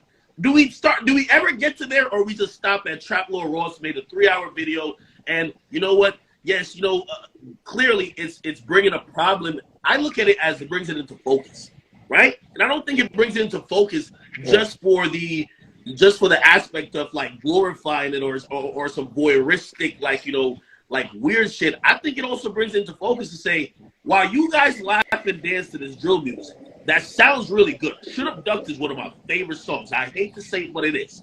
That shit is celebrating Black Death. So what do you want to do? Are you going to then approach the mayor? And I'm not talking about you specifically. I'm talking about us collectively. Are we then going to start approaching the mayor? Real quick, I want to get. So let Dave get in there. So AK, I want to say this right. Yeah. So you mentioned Dirk. When Dirk put these lyrics out here to the world, when Dirk put those lyrics out there and people sliding, he a street nigga. When Trap Ross or you start speaking on it, it's like these niggas nerds. That's how the streets looking at it. And it's like when y'all create these videos and niggas slide to y'all videos, street niggas like, damn, y'all slide to these goofies? Y'all listen to the DJ Akademiks? Yeah, you gonna slide to Dirk, it's different. He a street nigga, so it's like, it's a disconnect there because it's like, y'all don't understand us and we don't understand y'all. These niggas, they really in the midst of this shit and you not. They not laughing and making no jokes when they slide. Y'all laughing, making money when people die. So it's a big difference. So we looking at DJ Akademiks like, you ain't even been in the middle of this shit. You don't even understand none of this shit that's going on. You making all the videos, you talking all this gangster shit, because I see you talking about a lot of motherfuckers, and you talk a lot of gangster shit, but I know you ain't no gangster. And that'd be weird to niggas that's from the streets, that's really killers, that's really out here, when they hear somebody that don't do this talk like that. So it's like, hey, brother. Hey, wait, hold on. Not to cut you off. Right, so hold on. Real quick. I want to make sure that something happens here. mm-hmm. The three people on this live right now, I fuck with. I get all kinds of shit for fucking with that, but I've been fucking with that. I fuck with Dave. I fuck with Ross. I want to make sure that in the midst of this conversation that we maintain a certain level of maturity, respect, and reverence for each other. All right? I just want to make sure. Ross is in England. He came here to do this. Dave is in Chicago. Ak is in. I'm not gonna drop his location because he got too many options. I'm in Los Angeles. I'm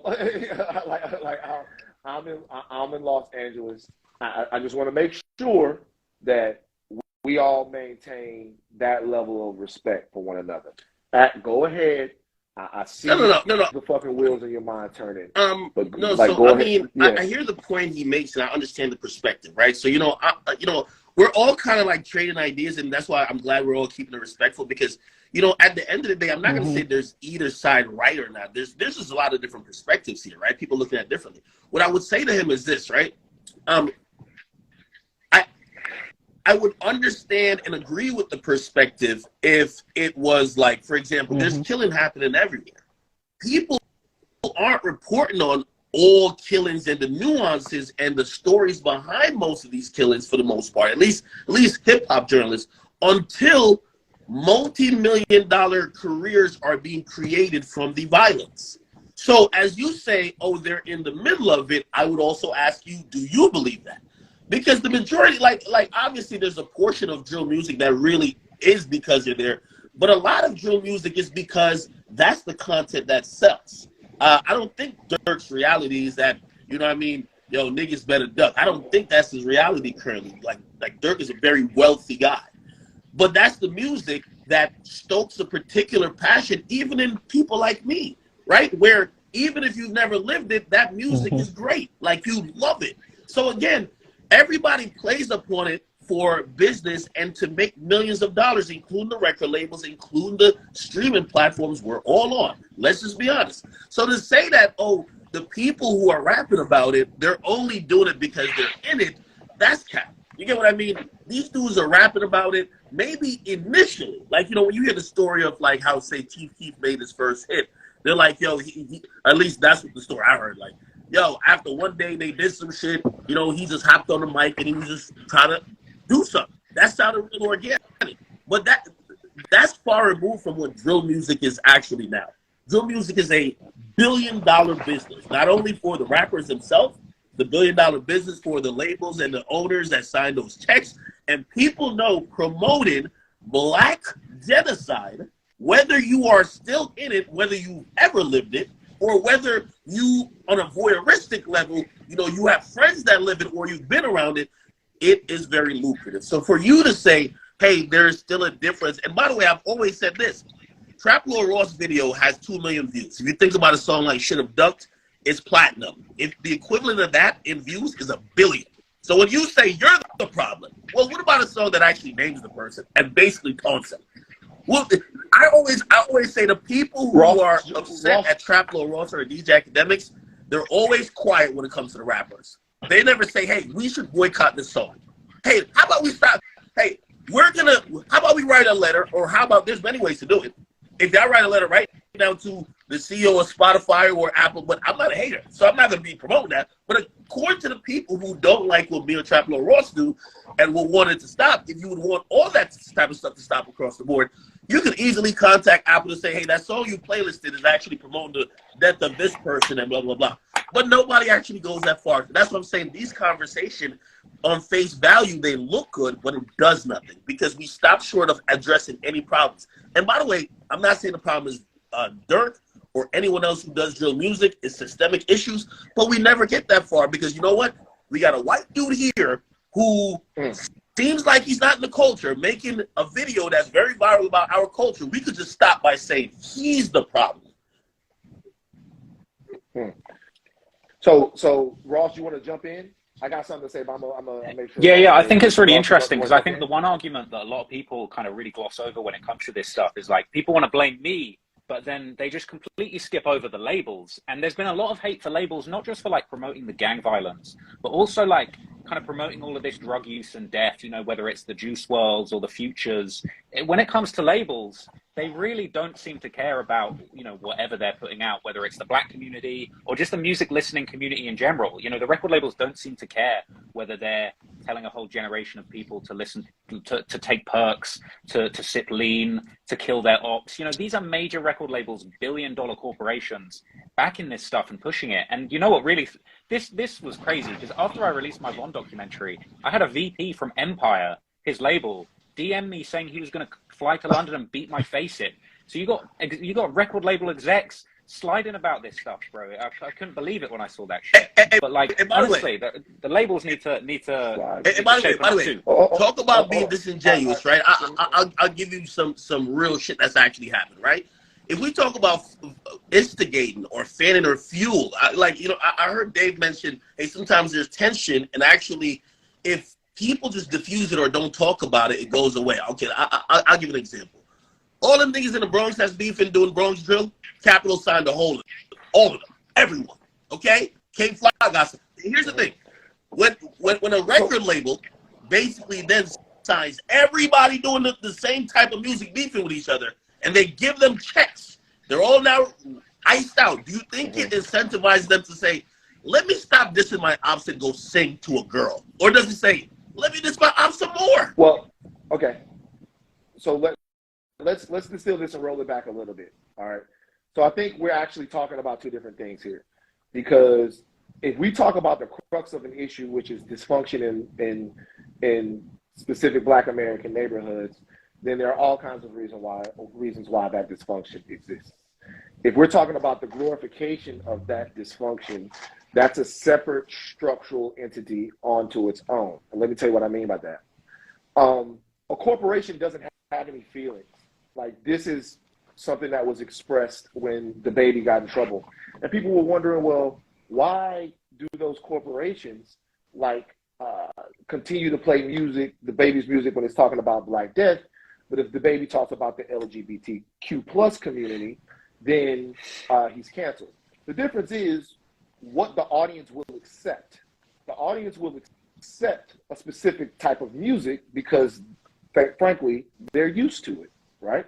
An audience, the LGBTQ plus community will not accept that type of conversation about them for an artist that does that because they feel like it makes them unsafe. In the communities that we're talking about, being unsafe is kind of a part of the thing, right? So music that is unsafe or music that promotes something that's already going on isn't shocking to a lot of people. Now, let's say we put that to the side. The question then becomes, well, who should make a lot of money off that? That's kind of what we're talking about. Like, who should make a lot of money off dysfunction that already exists? That exists before I was born, and I'm the oldest guy on this call, before Dave was born, before Akademiks was born, before Trap Lil Ross was born. Doesn't matter who makes that type of situation into something where they can profit off of the Black Death. Now, if you're saying right now that the labels should be responsible for that, they should. And they should be responsible for it because we say so. The labels should be responsible for it because we say that this is exporting an image of Black people that we don't put up with, that we don't like. The reality is that we don't really care about that because the drug dealers and killers and thugs, these are people that are in our families. These are people that we have to love. These are things and stuff that we're used to. It's a separate societal issue, right, in terms of this. And we're going to go deep and talk about why these neighborhoods are like this. Then we're going to go around. That's a conversation that nobody really wants to have because most people aren't equipped to have it. What we're talking about now is, okay, who gets to make a video about this? Who gets to make fun of this? Who gets to joke about this? And we can talk about what Dirk and them do and what the rappers do all we want. The reality is this. People are going to feel a way if you either make light or sensationalize the pain that exists in their neighborhood and you are not from there. If I made a video right now, a comical video about the Holocaust, or if I made a video right now about how badass Hitler was, all right, the people who have to live with the legacy of that are going to say, even though it happened, we all know that it happened, it's clear that it happened, they're going to have a problem with it. So the responsibility and the question becomes this. And this is a question that we've all had to ask ourselves. Me and the way that I cover things. I'm sure Ak in the way that he covers things. I'm sure Ross in the way that he covers things. When we are making whatever we're making, talking to whomever we're talking to, doing whatever we're doing, forget about Dirk. Forget about Vaughn. Let's not play the what about game. What about the rappers? What about this? What about that? What is your responsibility? What is Ross's responsibility? What is Ak's responsibility? What is Dave's responsibility? What is Van's responsibility? And if you say, I don't have a responsibility because the rappers don't have a responsibility, that's fine. I personally think that that's actually not taking responsibility or for who you are. I think that's what about it, or what about these other niggas that's doing it. So what I'm saying is, and you say you learned this from the war in Chirac. Forget about everything else. People are talking about whatever. What do you hold on? Like your hold on. I'm glad you mentioned that because you're right. Like that's very important. But as I said, you can't. That's why these debates I kind of almost don't even participate in because they're all disingenuous. You're gonna have people who are gonna just blame you for murders. Oh no, they're only sliding for you. Oh, you made a video. Oh, they're only the violence went up when I stopped doing war in Chirac. What I'm trying to say is that when we're gonna have people that are gonna be woefully ignorant to basically almost deny that there's really issues there, and just point at you covering it, or even if you like they felt you were stoking it, they feel like you're the biggest problem. Like I think that's problematic. But not only that.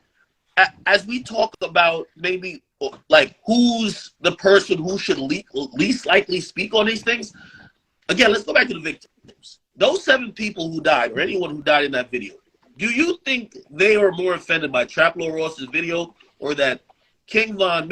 This all matters. You have to also think about it because we all glorify music. Music is a form of art that, if we could say the most heinous thing, music and comedy, there are 2 forms of art where any type of thing that happens, there's like we all glorify, we dance to it, we dance to some of the most hated songs.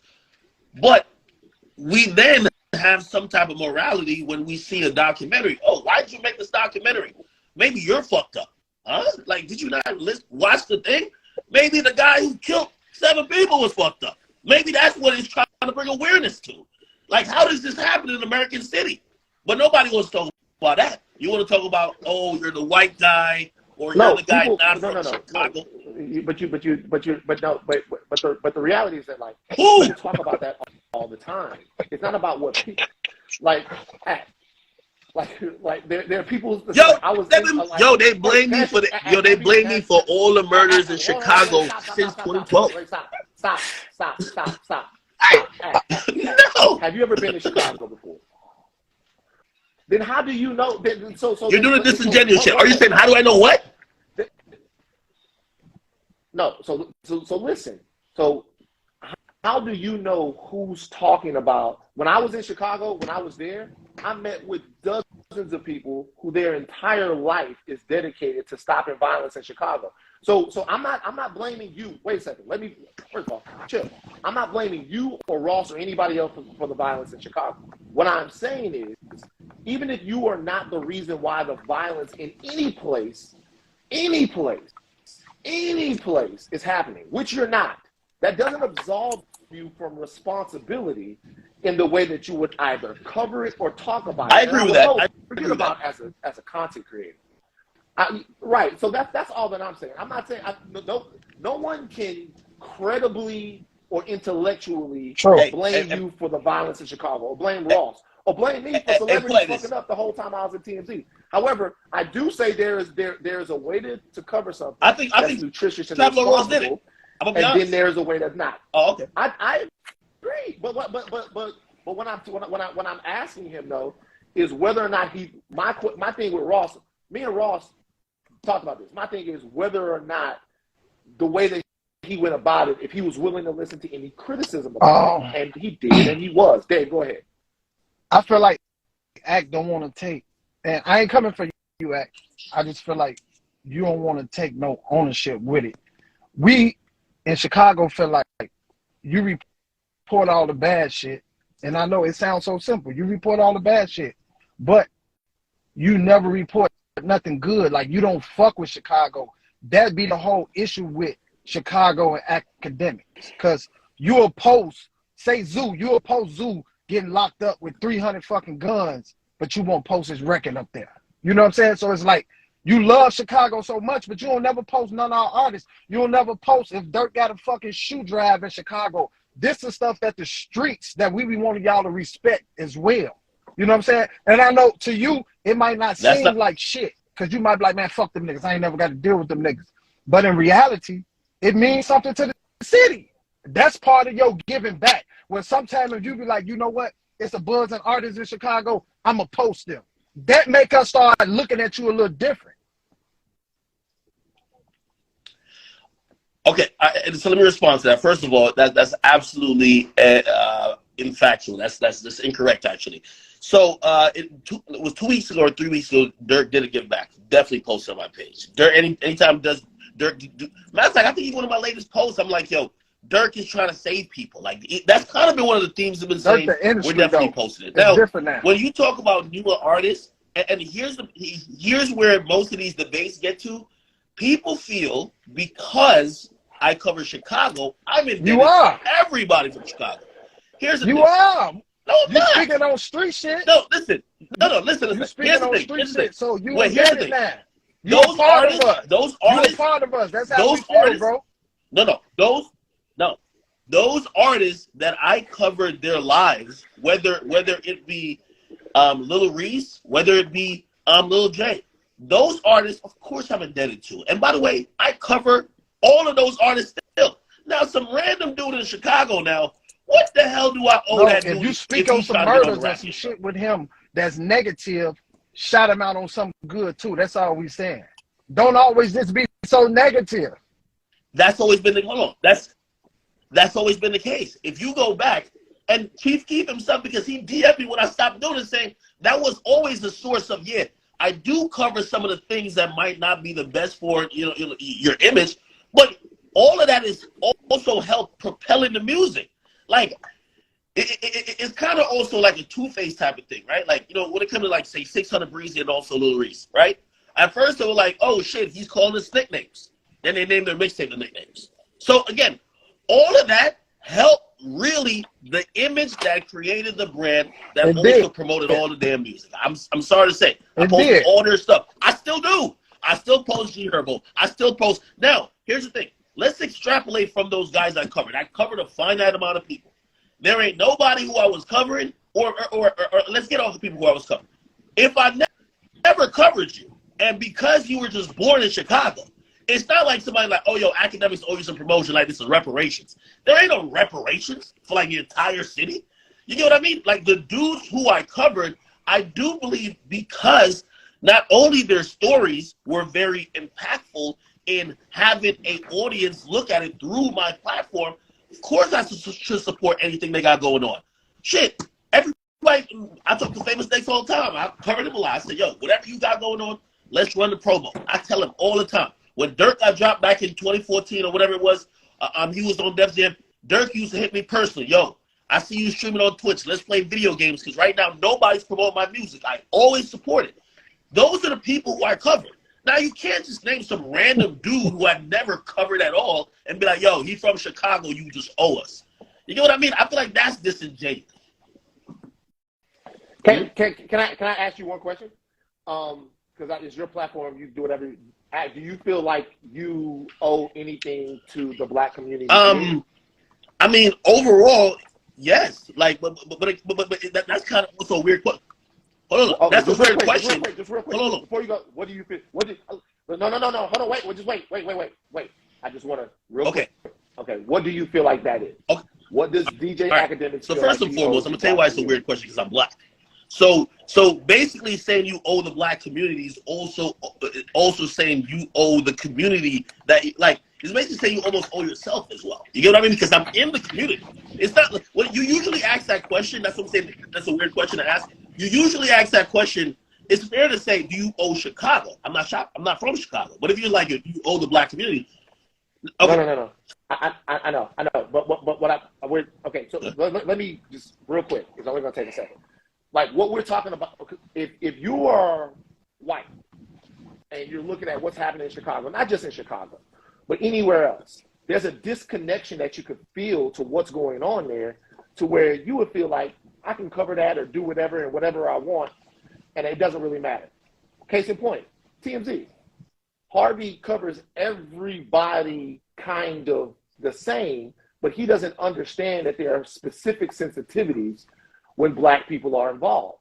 So the people that were in the room, me, Raquel, now Lauren, they're the ones that have to say, hey, there's a specific way that this community kind of needs to be dealt with. So the reason why I would ask you that is because it would seem to me that if you're talking about how you would cover someplace where Black people are in peril or in turmoil, the question would be, does anything about who you are say, all right, let me look at this.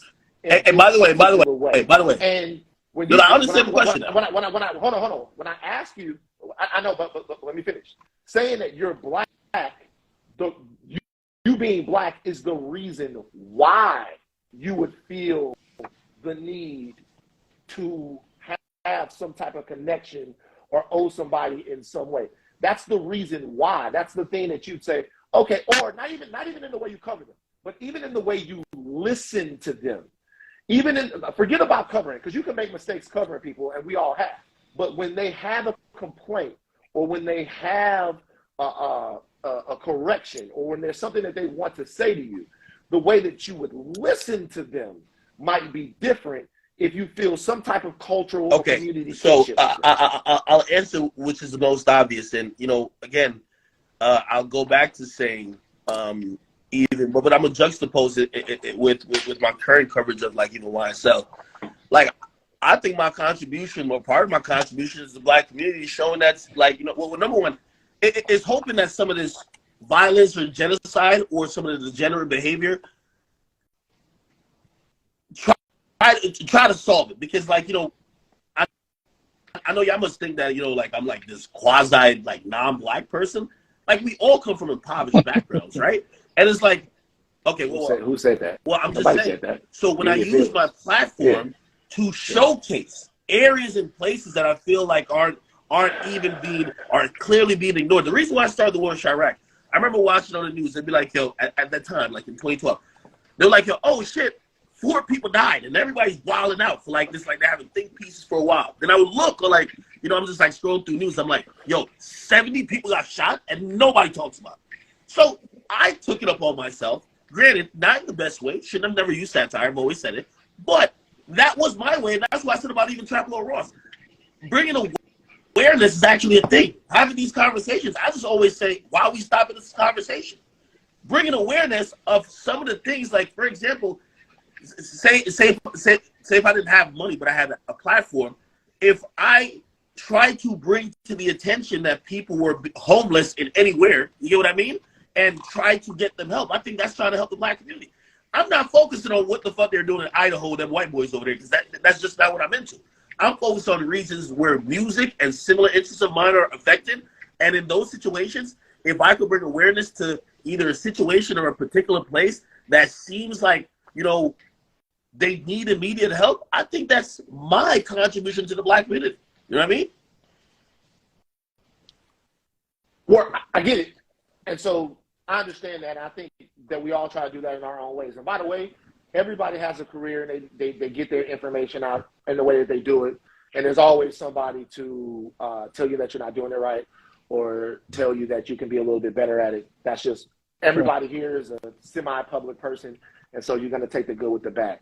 What I would say is like this, and then I'll give it back to Dave. I get that. And that's, to me, the reason why I've even talked to you about Traplo Ross before. I was like, yo, I learned about, in detail, what was going on in Jacksonville because I watched that video, right? And so that then made me actually reach out to people that I know that are from there. And I was like, yo, man, is it jumping that bad there? Is there anything that I can do? Like, when I was up there with Dave, talking to everybody, when I'm like, yo, I'm like, what can we do? Like, what can we do? You know what I'm saying? Like, in order to do this. And when we come back to the record companies, I think that the record companies, I think there are all kinds of things up there that's going on. The record companies are funded the bullshit. What they should be funding is Pastor Corey Brooks Community Center up there in Chicago. They should be funding what Dave's got going on. They should be funding what Larry Hoover Jr. and GLC and all of those guys up there that we met and talked to. They should be funding that. And of course, even though she mad at me, Barbie, Inglewood Barbie, and the things that she got going on up there. Relax, nigga. Inglewood Barbie. Come on, don't start that, man. For real, bro. Like seriously, bro. And everything. No. Not even getting on it. Like, that's a Black woman up there that is doing amazing things in Chicago, and the record companies should and by the way, funding her. These are the people. These are the people that I met. But listen. No. I'm saying, how can we tangibly get to that, right? Bring it up, Nate. Let's use that situation, right? I know the way that we can tangibly get to that is to keep that narrative going. And so, but we got to keep our foot on the right people's necks. Remember when?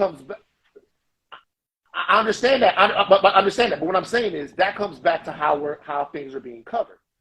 That's why it matters. Like, if you're telling me right now that you're going to cover homeless people, and we don't have to relitigate the war in Chirac, but like, if you're telling me that you're covering the homeless situation in a place and you're making fun of them, there are going to be a lot of people that think that you're unserious about it, right? And I understand, like, we don't have to go back there. What I'm saying is, now, for everyone, for you, for me, because you guys are way deeper and way more popular in that space than I do. I talk to a different group of people. We talk about senatorial politics and like socioeconomic situations and all kinds of stuff like that. I'm like not in that same space. The question is, how could your coverage and the way that you cover something actually lead to an outcome that is nutritious for the communities that you guys realize are in peril? Like, is there any way to do more? And do you even feel like you have to do that? Because if you feel like that you have to do that, then there'll be questions that you're willing to answer, and there'll be conversations that you're willing to have. And then I want to get Dave back in here. I don't want y'all to get to arguing, but I feel like Dave is the only one from Chicago, and he ain't talking that much. Again, I'm not from Chicago, but I see a path to actually having some tangible things done, right? But I think conversations like this, and because it always stops like this, and then we start over again till we get outraged again about something that stops at that journalist or the media personality or the content creator. So this is what I believe, right? So remember a couple of years ago when, like everybody was just calling out a lot of these companies to be racist. And all of a sudden we had UMG, Sony Music, and obviously Warner Music. They're the big three that own all the music. They own about like 87% of all music, right? And everybody ponied up $100 million. They said, here's $100 million to black people. We don't know where that money went. We don't know where it got allocated to. Back maybe like a year or two ago, I made a personal donation to like Englewood Barbie. And by the way, like obviously, Dave probably got his own things going on. Having some funding from the people, right? Not necessarily like, I might be decent off, but like these record labels, you could actually put them in a position where they have to give back. I think they watch these conversations, and even though we might mention that, who the real motherfucker who's actually benefited? It's not Trapper Ross with a video with 1 million views. It's the person who's actually making billions off of this.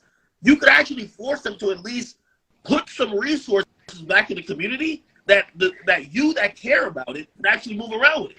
Here's the thing.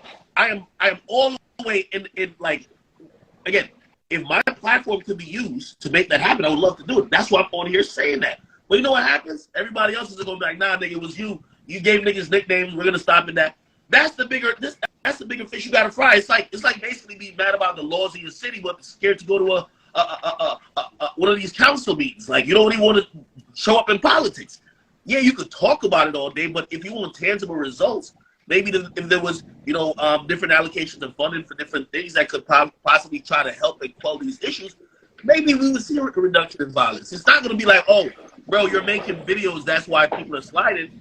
No, let's try to get more resources out of the people who are benefiting the most. And if you have people like myself who say, I'm not opposed to using my platform to push that issue, I don't know why it's always the name calling, like, oh yeah, you didn't, like, have you been to, like, no, it should be a collaborative thing. But again, I keep saying that these are the conversation. After this, it stops and we start back. So it's like, have you ever thought about, Dave, why no one from Chicago is in the position that Ak is in, or no one from Chicago is actually making the type of documentary that Trap Ross has made? Because the job that you guys doing, it's not like it's hard or it's special. The reason why no one from Chicago is doing that is because there's repercussions behind it. It's a lot of personal information. It's a lot of street business. So people feel like when you post the videos or you speaking on it, it's like, dude not even from here. He ain't even in tune with us. And this is the whole big reason why nobody from Chicago, nobody from Chicago would even make this video about Von, Dirt, Duck. Nobody from Chicago would do that. It's always somebody outside of the city that makes these videos. And when everybody wants the uproar come, why is everybody so uproar? Because this shit is dangerous. You're speaking on a lot of streets. Go ahead. Can I give a counter on that? Because this is an interesting topic. Because I think a lot of people bring this up and they say, well, why is this lame white guy from England making these videos? But you're right. There actually is. The thing is, there is more repercussions. If you live on O Block and you make a video like the video I made, you're going to face repercussions. I've got hella people in my DMs saying if I step foot in Chicago, they're going to kill me, right? Whether or not I believe that, I don't know. but like it's probably maybe this week isn't the week for me to go to Chicago. But what I'm trying to say is that like is that like, you know, at the end of the day though, it's not necessarily a good thing that this culture of fear is being created in these communities where people don't feel like they could talk about this. Like, you know, look, a bunch of people in Chicago been knowing these rumors about Von. Okay, but it's a case that like, yeah, it took a white guy from England to put this information out there and get people thinking.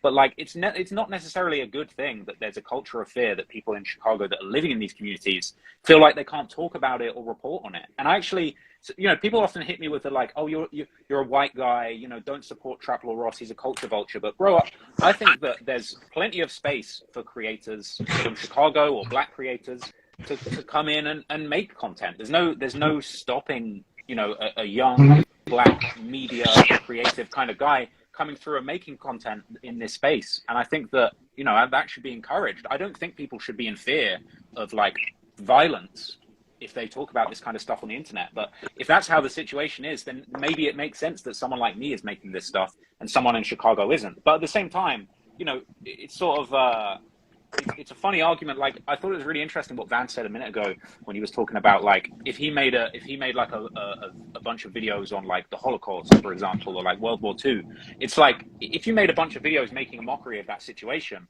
then yeah, it would be over for you. But then if you make something that's very thought-provoking and reasonable, like the movie Schindler's List, that's going to go on to win an Oscar. So I think the approach that people take on this kind of stuff really makes a difference. Yeah. But also, like, I'd always defend what Akademiks did with the war in Chirac. And I really feel like, to be honest, like, Ak gets it too negative when it comes to the war in Chirac, because, you know, not a lot of people really give him credit. Like, people say, oh, he was making jokes and he was using satire. But bear in mind, when Akademiks covered the war in Chirac, this, outside of like the Chicago Tribune, and bear in mind, a lot of the times in those videos, you were reading videos from the newspapers in Chicago about the murders going on. So you weren't even the first person to bring it to attention. But as far as like the hip hop listening community, you know, you were one of the first people bringing this shit to life, telling people, yo, you know, in my video, I mentioned the whole situation where Lil Mark got killed by the bus stop. And you're like, I can't believe that a guy with all this much beef would be standing by a bus stop. And it's like, you know, I don't think you were trying to make fun and be mean, but I think for you as an outsider, for an entire generation of people that hadn't heard these Chicago stories, like, Ross, it was absurd. And I think it was probably your natural response. Ross, can I stop you before we get deep into the war in Chirac? I don't. We got to be able to be real about the war. He was calling them coons. Hold on, you know. hold on. Yeah, I was never calling the people who died. Like I was talking about the people. If anything, I was demonizing the people doing the killing. I know. But what I'm saying is, we just got to bury that. It wasn't the right approach. Let's just move on. There's no need to everybody in the game of media has something that they've done or something that they've said that they wish they either didn't do or did in a different way. Like Ross, all due respect, I don't even think you know why people are mad about that, because the cultural IQ to be able to understand it, not dissing at all, is probably not where it needs to be. We just don't need to keep relitigating the war in Chirac. What we're trying to wait. I want to add one thing. What we're talking about. I want to add one thing about that, right?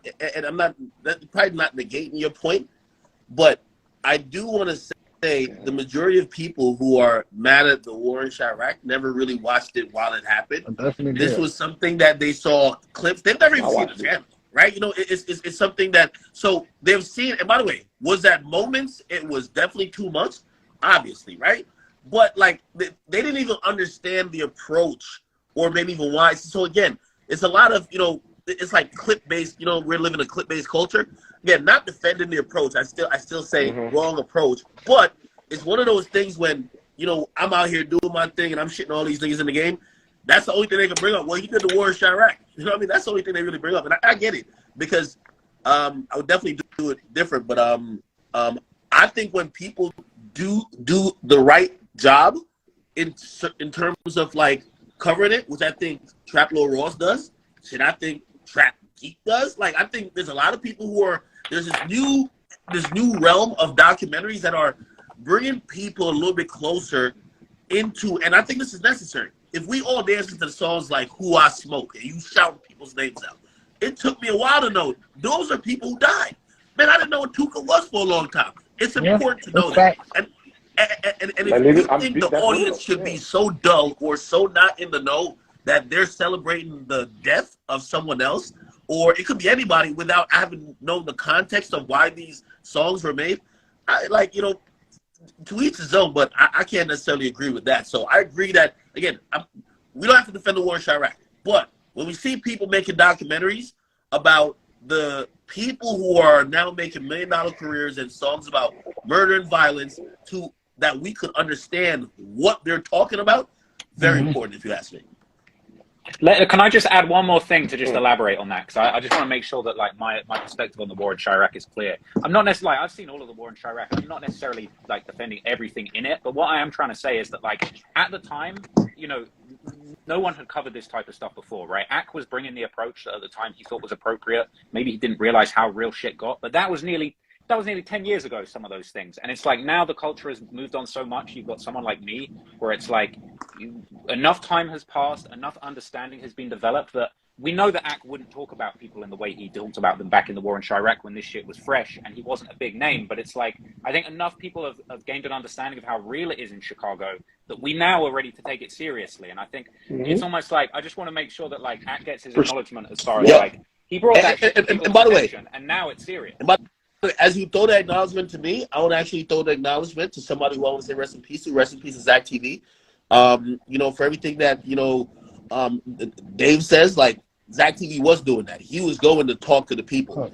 And, you know, not too sure exactly, like, we've heard stuff about, like, you know, how he, you know, what ended up with him being murdered. But, you know, he definitely was all the way in it. And, you know, obviously there was definitely repercussions in the sense of that. But, you know, I just want to say salute to him. And I think his coverage was also necessary. Can I ask you a question? Can I ask you a question? Why do you think, just for you, why do you think that Trap Lord Ross he knows that about you, but not about First of all, Trap Lord Ross, had you heard of Zach TV? But Okay. All right, okay. Why do you think he credits you with that? Because and not Zach TV? I popularized it, right? So it's like, again, that, like, there are channels even now that talk about the same thing I talk about, but like when I talk about it, I was hitting a mainstream audience. My content at that point, like, everybody keeps acting, and that's what I'm saying, they rewrite the history with me with the war in Chirac. Like, I started there. No, I was covering mainstream artists, Kanye and Drake, back in 2010, right? But what happened was I started realizing I can't compete with the Breakfast Club, so I started covering these underground dudes that nobody would cover. Right? And what happened was the mainstream audience would also look at it, but also there was an audience built in already. Like that's why I've always said, like, I didn't create that scene. That scene existed. But then the mainstream audience was peeking in and saying, what the hell is this? So that's why they give me a lot of credit. There were people before. I mean, shit, while I'm even giving out flowers here, like, there's a dude, or there was two dudes, one down, that hates me over it. College kid. They were doing it before me. Like, people just credit me. Hey, Ash, you I know one thing, man. You better have Illinois on your Chicago on your goddamn birth certificate, man. Because that's actually where you from, man. Hey, man, that's where you I love from. Chicago. Look, let me tell you something. And I love Chicago. Like, when you was doing all that reporting, the whole world really gravitated to you because they thought you was from Chicago. People from Chicago thought you was from Chicago. People was asking me, hey, man, he from the low end, right? We all was trying to figure out where this nigga from. Okay. No, you're right. And let me kind of expound on that. Because, by the way, you know, also this approach, too, right? Like, I think your approach is very reasonable. And I've always said, you know, number one, I want to use my platform to I just don't want to be the person just posting shit, right?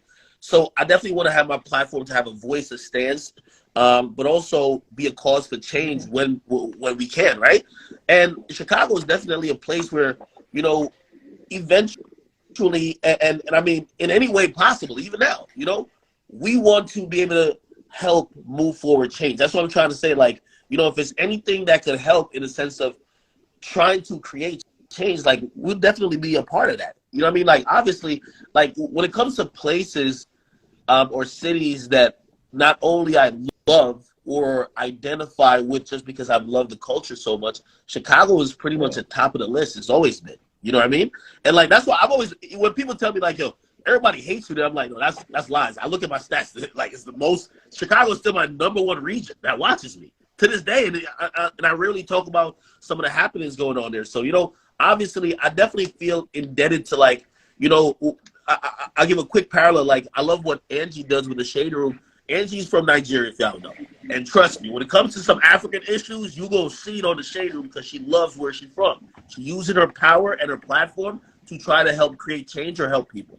That's definitely what I want to do, you know. Obviously, you know, I'm from Jamaica, and I try to do it with say, Jamaica. But also, Chicago is a place that's definitely, it's very, like, I love it. You know what I mean? So, that's something, like, you know, without even asking, like, it's the right situations to really piecing those type of things together. You know what I mean? Well, let's patch up this relationship with you in Chicago. It's a lot of things that you can do to help out. You know what I'm saying? Besides pointing all the negative shit, we actually love and like what you do. We just don't like the fact that you don't tap in and fuck with us. So if you're gonna keep speaking on the city, not just fuck with Lil Durk, not just Chief Keef because they there. It's a whole bunch of us out here that's really helping this city and keeping the city alive. You know what I'm saying? And you need to be in tune with us and tap in with us, like how Van got in tune with the people. Like I was telling Rose, when you do these documentaries, hit up O Block, hit up 63rd, hit up 71st. Talk to these people. That make it more authentic. When you ain't in tune with the people, that's how we feel about you. You ain't in tune with us. So yeah, we're gonna say everything you say cap. Ross, his story, he ain't talk to nobody. Yeah, we're going to feel like it's cap. Now, when you come and you talk to us, like you say, the labels give out money and they pitch in and they do what they do, yeah, people start respecting. And now it's 50-50. So,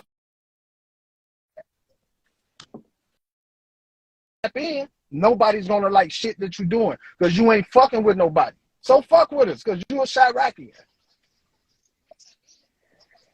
And by the way, and not to defend Ross here, but I think what he does, right, it's hard. Like, again, just like how you're on here and you're like, yo, man, when Von was talking about bodies, you might have been talking about what. It's like you're not going to get an accurate conversation. Like, it's either people are self-snitching and you already have archived videos of people really just added on to the story, but no one, like, I'm pretty sure the families, out of fear of retaliation, they wouldn't want to get on camera to speak about what the death of like, maybe Van can get them on the camera.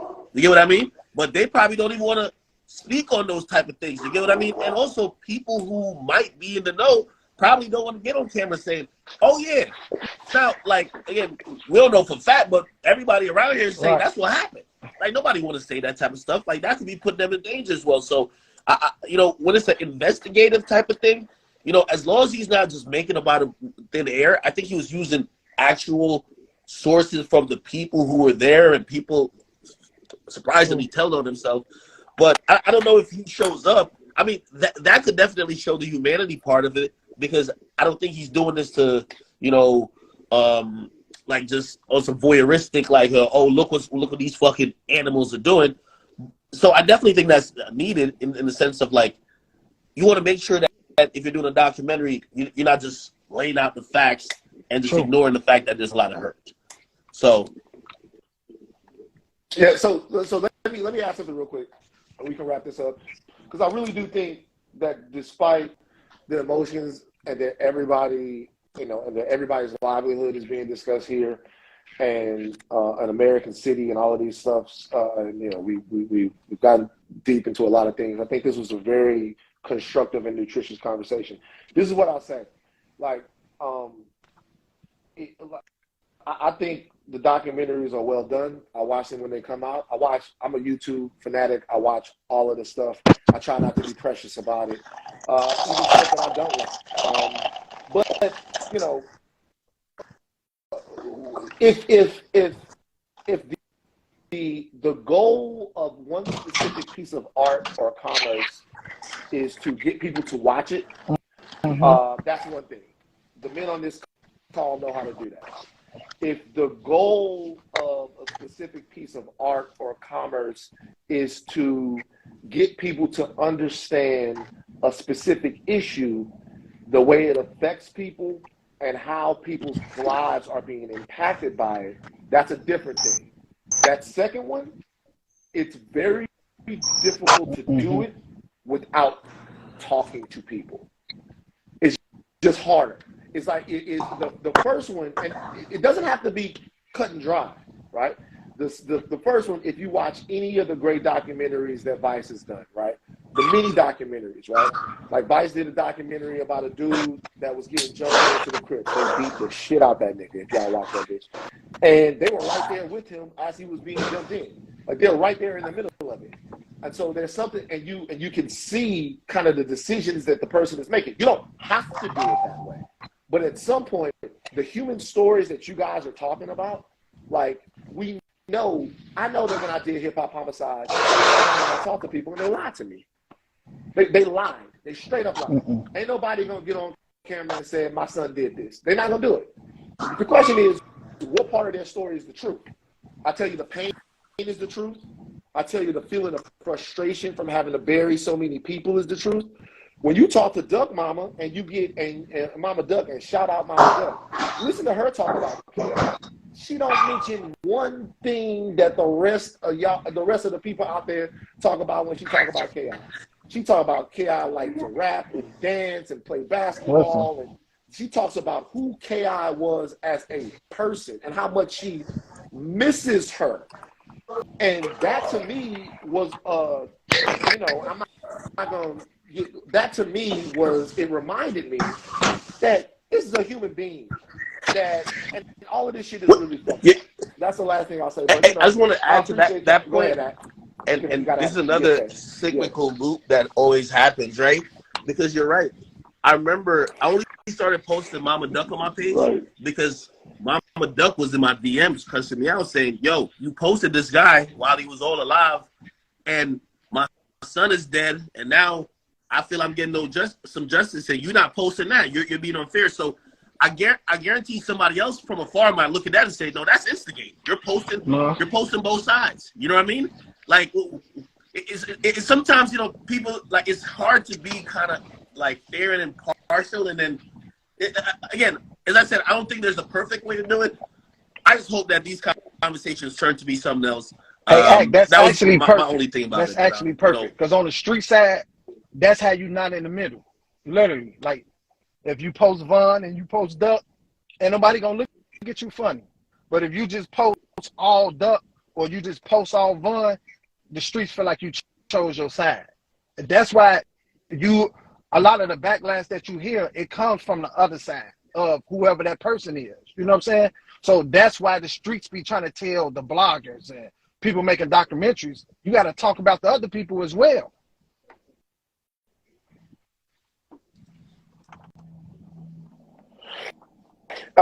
One thing I'll add to that, and this will really be the last thing I say, I gotta walk the dog, but when I was there, like we were on a block, right? And it was crazy, right? Because like we were out there walking with the pastor, and like within like 5 minutes of being out there, I'm not even bullshitting y'all, it was like 60 niggas out there. Like really, they saw us out there. Like we knew we was the pastor, so we was good. But everybody came out there, right? We talking to everybody, right? Do you know what really got me is the neighborhood they into across the street is right there. Like it's right there. Like I'm looking. I'm like, wait. I'm like, that's y'all ops. Like, and they're like, yeah, like right over there. Like that's the neighborhood y'all into it with. So how the fuck you walk down the street? Like it really crystallized to me. And it crystallized to me like how the shit is. Like every day your life being on the line. Like every day you ride and you like it's right there. Like they right up the street. Like they right up the street. And I was really surprised about some of the intricacies about the politics and all of that. Anyway, I appreciate you, Ross. I appreciate you. You know it. Dave, always, bro. We're gonna all talk about it after this. But I think it's a good conversation. As always, at the end of these things, it becomes real, man. I appreciate you, Van. It's good to chop it up with you, Dave and Ak. Like, I think we we definitely covered a lot of ground, and I think there's underneath the negativity, you know, there's some positivity, and you know, I'm trying to learn from this and see what I can do. And you know, Dave, I think we should keep in touch, man. And you know, maybe there's a way that I can help, or you know, keep things moving, keep things improving, and become better at what I'm doing, man. But I appreciate all of you, and I'm open-minded we most to all of this definitely stuff gonna that we're stay in talking about. touch. So. I definitely appreciate all y'all. I definitely appreciate the respect that we showed each other, because black men, we don't have to get on here hollering and yelling. I don't hate none of y'all, nobody on here. You know what I'm saying? I'm speaking my side and some other people's side as well. So it's really academics. I just want both of y'all just to take in consideration of how these other people feel sometimes. You know what I'm saying? I know sometimes we might overlook people, and I'm just kind of like, just wanted to speak up on it and just hear y'all thoughts and just know how y'all feel about it, man.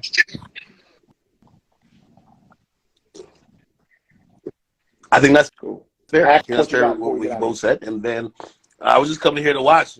And by the way, it turned out differently than I thought it was going to go. I thought it was just going to be a let's pile on this white dude and just, like, you know what I mean? But it was a really good discussion. Man, shut up. Yeah. So you up here taping for the white man. This guy. With Trump, you having a bad week with Trump. Rumble, you Hey. can't hit it. Yeah, man. Hey. What the hell are we doing? A one-on-one. You got to have a one-on-one with him, man. I gotta talk to you. Hey. Oh man. One of the things I've always said is like, That's my you know, nigga. a lot of times what could be a great debate or discussion turns into ad hominem attacks, turns into really just name calling and ego, you know, people feeling they're disrespected, or people like, you know, we talk past each other than talk to each other. And I think this was good, man. I heard both you guys out, and, you know, while I might agree with some here and some there, I feel like everybody had a perspective, and, you know, life is all really about perspective, right? Like, you know, the reason why we all don't agree is that, you know, I come from over here and I look like this and I'm this and that, and you're from over there and it's the same thing. So, you know what I mean? Good conversation, man. Appreciate you, brothers. Sure.